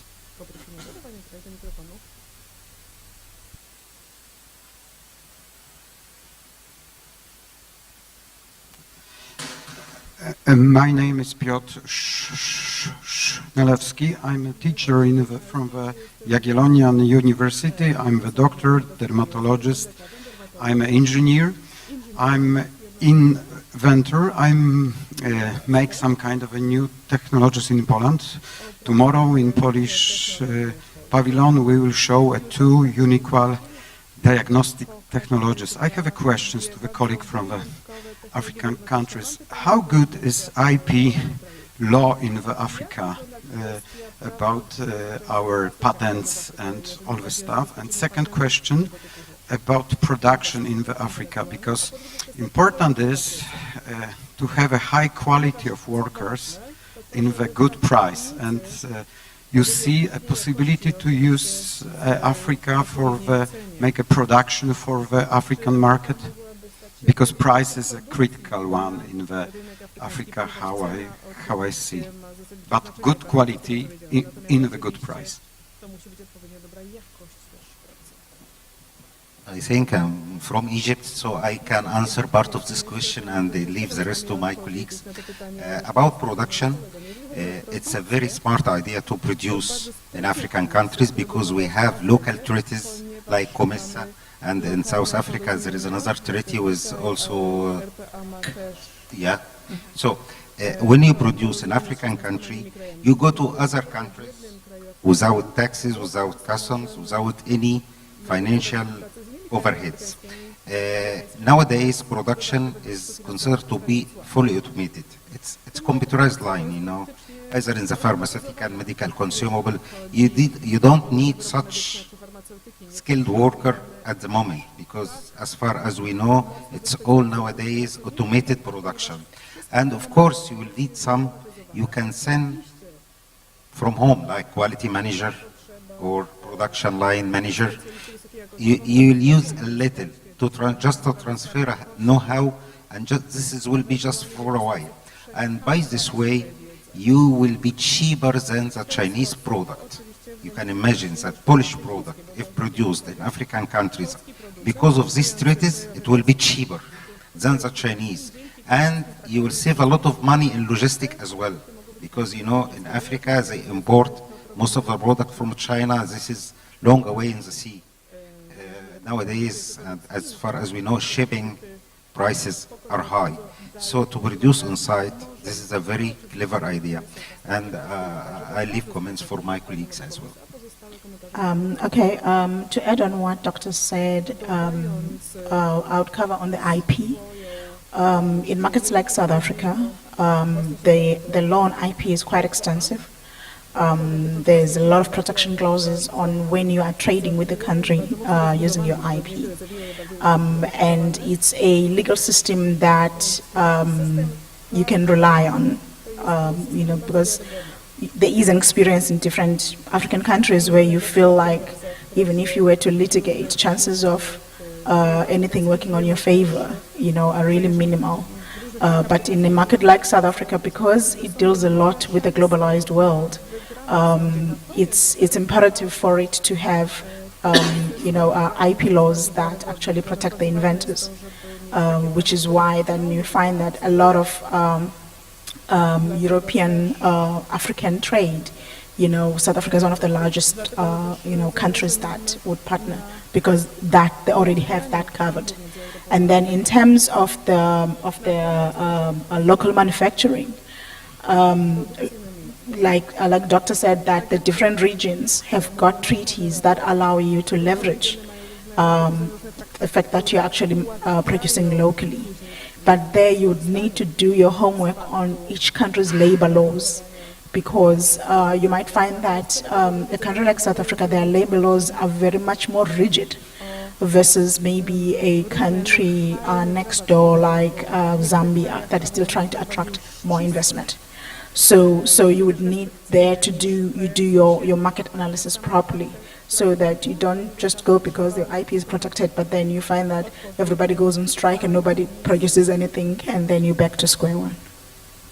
Actually, this is the most easy part to enter an African country, is by local manufacturing. Why? Because in Europe, competition is very high. European market is very competitive.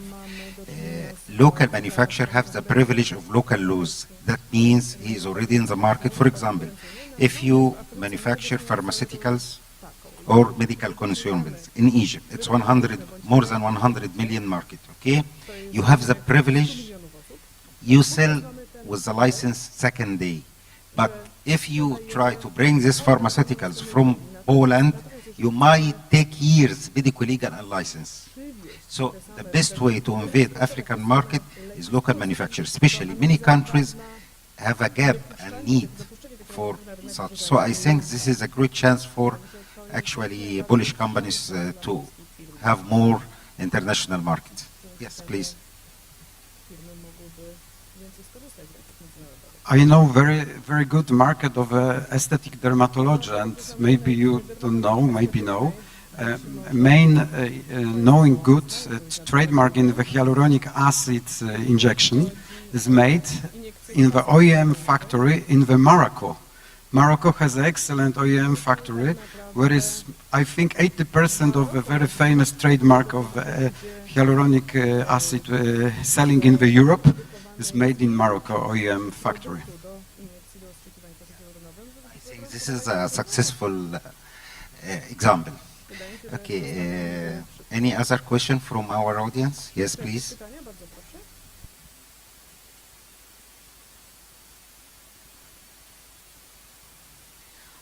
Thank you for the very good speech. I have a question. I represent a Polish company working in the information security sector. My question is, some African countries aren't ready yet for the idea that information in healthcare industry is very sensitive. Like in Europe, there are very high requirements to secure the data of the healthcare providers and also the patients. So is this idea is mature, for example, in Nigeria and in South Africa? Like, can we approach governments? Do governments would like to have the idea to invest in creating an ecosystem for this?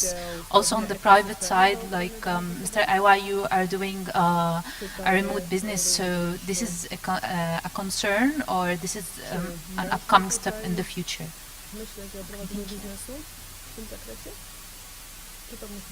Thank you.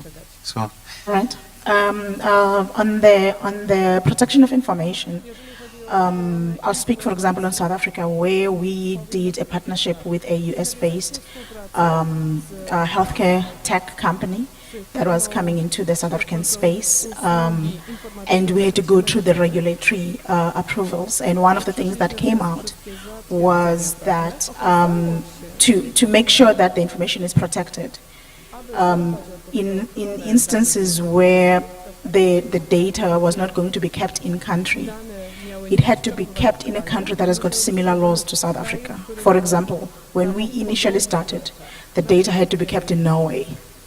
And then when Microsoft then launched the data houses in South Africa that were aligned with the South African regulatory system, then that data had to be transferred from Norway to South Africa. So there's ways around ensuring that the data is protected according to global standards, and also looking as to where the country is at and where the country strategically wants to go in that space. So it's not a matter of if we don't have it, then it's not going to happen. So there'll always be like, if we don't have it, when do we intend to have it? And what is the stopgap measure that we can be able to do to ensure that, that data is still protected? In South Africa, I had the protection of personal information made law last year, July. So that's how serious that, as a country, we take it, that not only within medical space, but across board. Actually, there's also important point legally in this matter. Data in Africa, I think, should apply for GDPR, which is General Data Regulation Protocol for data security. Is this necessary for African country concerning data to keep the data inside the country, or it could be in cloud? If GDPR applied as well in cloud.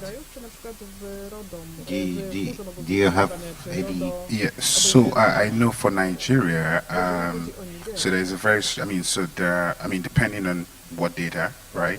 But there's actually a national data protection, regulation that was actually passed in the country just after the GDPR, was passed, and and every company that stores data of up to about 2,000 people or more is required to do like a yearly audit, and have like a sort of like a partner that works with the Federal Ministry of Information, right, to make sure that everything is actually done, or we are compliant to the NDPR regulations. And also you have the National Health Act, for instance, in Nigeria, that covers the piece around personally identifiable information of patients, and talks about the fact that patient data is owned by the patient and not by the technology provider or the healthcare provider, because I think that's also like a gray area that a lot of healthcare providers have probably leveraged as a moat over the few years. So I think yes, as the industry continues to grow, there is going to be an increased demand and an increased awareness around data protection, information security, right? I think that's actually going to be things that people have to actually start put into consideration now, even as we continue to look into the West for foreign investments into healthcare, right? Your investors also want to understand what are your your compliance, what's your compliance level, right? Because you want to make sure that you didn't receive an investment today, and then tomorrow the government have to like shut you down or suspend you because you're not compliant to certain laws. So I think yes, the answer is yes. There's an opportunity for businesses like yours to explore the market and support as many people as possible in terms of data security. Okay, thank you. From my point of view, the cloud is not the problem. The problem is when you storage the data. That's the problem. Is from technical point of view, the GDPR is ready for the cloud and for other services that are remote. Yeah. The problem is when you store the data, and the problem is what you are doing with the data on the side of the patients, because that's the most problem. Yeah, because this is very important in telemedicine, because it's a law regulation, so it's very important. Sometimes patients are doing totally different and really unbelievable things on the smartphones, sharing all the data. So that's not the point of the what we are doing as a producer, but what is on the side of the patients. That's the most problem. Yeah, especially there is a big fine in GDPR law in Europe, which applied last year. So everybody should be careful about this point, I think, especially companies working in data, medical data. So any other questions somebody would like to ask? So if none, before we close our panel today, I would like to comment on something. Once a wise man said, "Don't judge the day by the harvest you reap, but by the seeds you plant." So I believe that today we could plant some seeds for future cooperation between Polish and African companies. And I think some of us feel hungry, so I think now the buffet is open. So be our guest, please. And thanks a lot. Thank you. Thanks for Polish African Economic Forum. Thanks for our speaker, who it was a pleasure to meet them today. Thank you. Thank you very much.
BGK. We are the Polish Development Bank, the only institution of this type in Poland.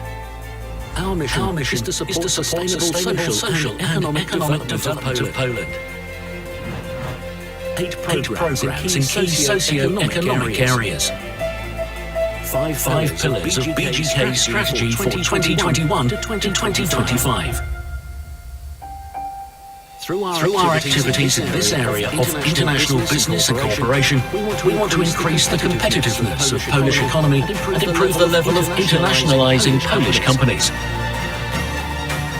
We actively support cooperation with international institutions and obtaining external financing for investments strategic for Poland. What made this entrepreneur? If you are a foreign bank, we have prepared financial solutions tailored to your needs. Together with Polish entrepreneurs, we cooperate on 77 markets.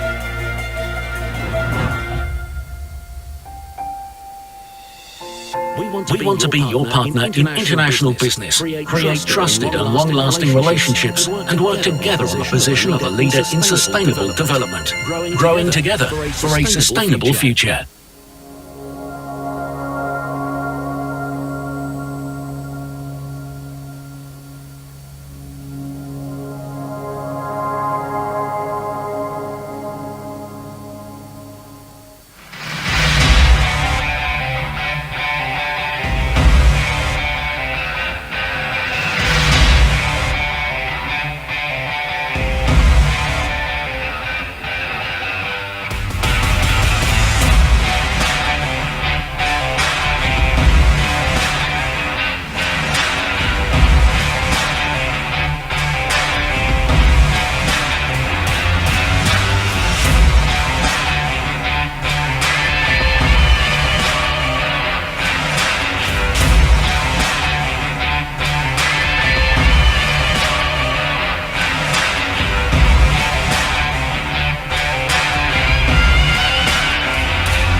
Poland is a country of opportunity and success. It offers a safe place to live and grow your business. One of the leading exporters in Europe and around the globe, Poland has a modern, steadily growing economy. It's also one of the most attractive locations for foreign investments. This success did not come out of nowhere. We have a strong and receptive internal market, an excellent geographic location, modern infrastructure, educated workforce, public institutions which cooperate well with businesses, and last but not least, a highly developed culture of support for foreign investors in the form of tax exemptions and financial instruments. That's where KUKA comes in. We cooperate with firms that want to conquer the EU market and continue to grow on a global scale. Here are our new solutions for you. Invest in Poland, where KUKA guarantees 80% of your capital expenditure loan for investments in Poland that will boost your company's export capacity. We take on the risk so that your bank is able to provide the financing. Shop in Poland is a solution that helps foreign buyers find suitable suppliers in Poland. We arrange financing and carry the risk. You benefit from working with Polish businesses. We can help global contractors carrying out major infrastructure projects find business partners in Poland that want to expand their export business and tap into new markets. Seize the opportunity in Poland with KUKA. KUKA, finding solutions.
BGK. We are the Polish Development Bank, the only institution of this type in Poland. Our mission is to support sustainable social and economic development of Poland. 8 programs in key socio-economic areas. 5 pillars of BGK strategy for 2021 to 2025. Through our activities in this area of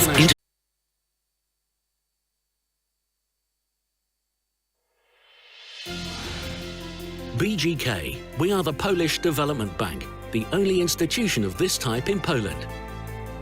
Our mission is to support sustainable social and economic development of Poland. 8 programs in key socio-economic areas. 5 pillars of BGK strategy for 2021 to 2025. Through our activities in this area of international business and cooperation, we want to increase the competitiveness of Polish economy and improve the level of internationalizing Polish companies.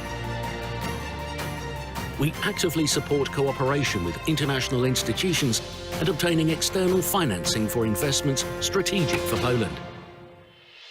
What may this mean for you if you are a domestic entrepreneur? If you are a foreign entrepreneur? If you are a foreign bank? We have prepared financial solutions tailored to your needs. Together with Polish entrepreneurs, we cooperate on 77 markets.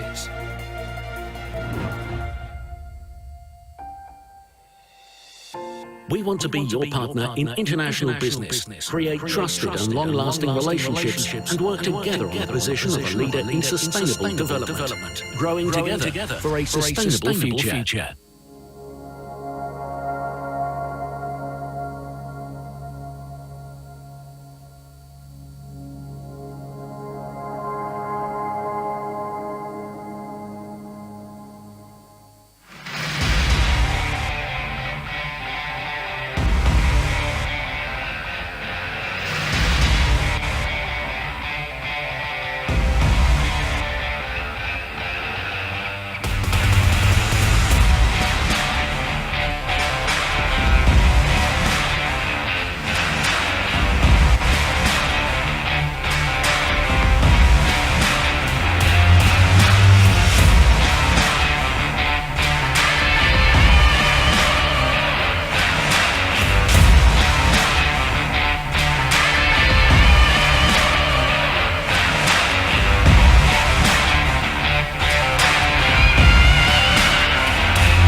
Poland is a country of opportunity and success.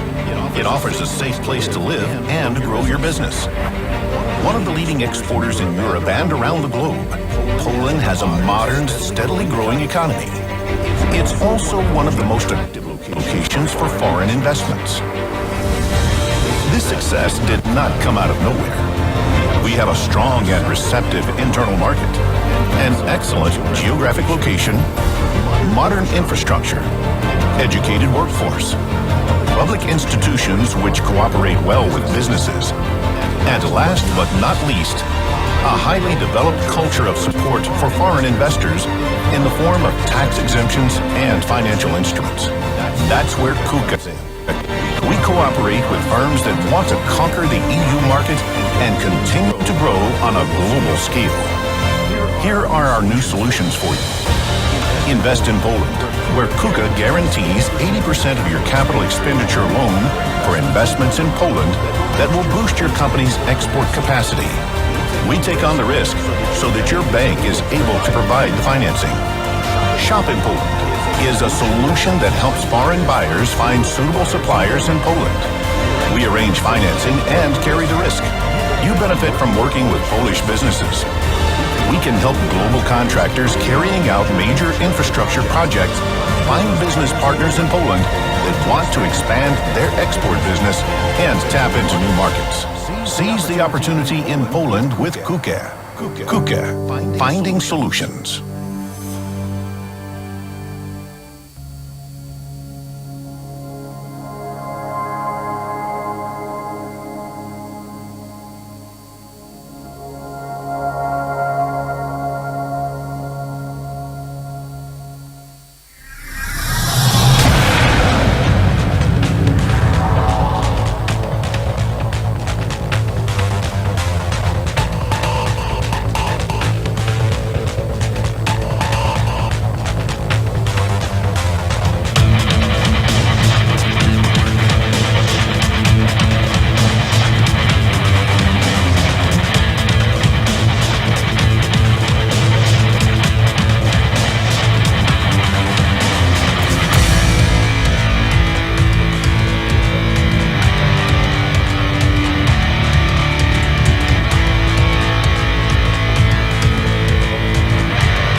BGK, we are the Polish Development Bank, the only institution of this type in Poland.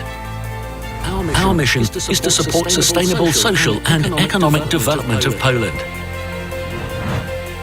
8 programs in key socio-economic areas. 5 pillars of BGK strategy for 2021 to 2025.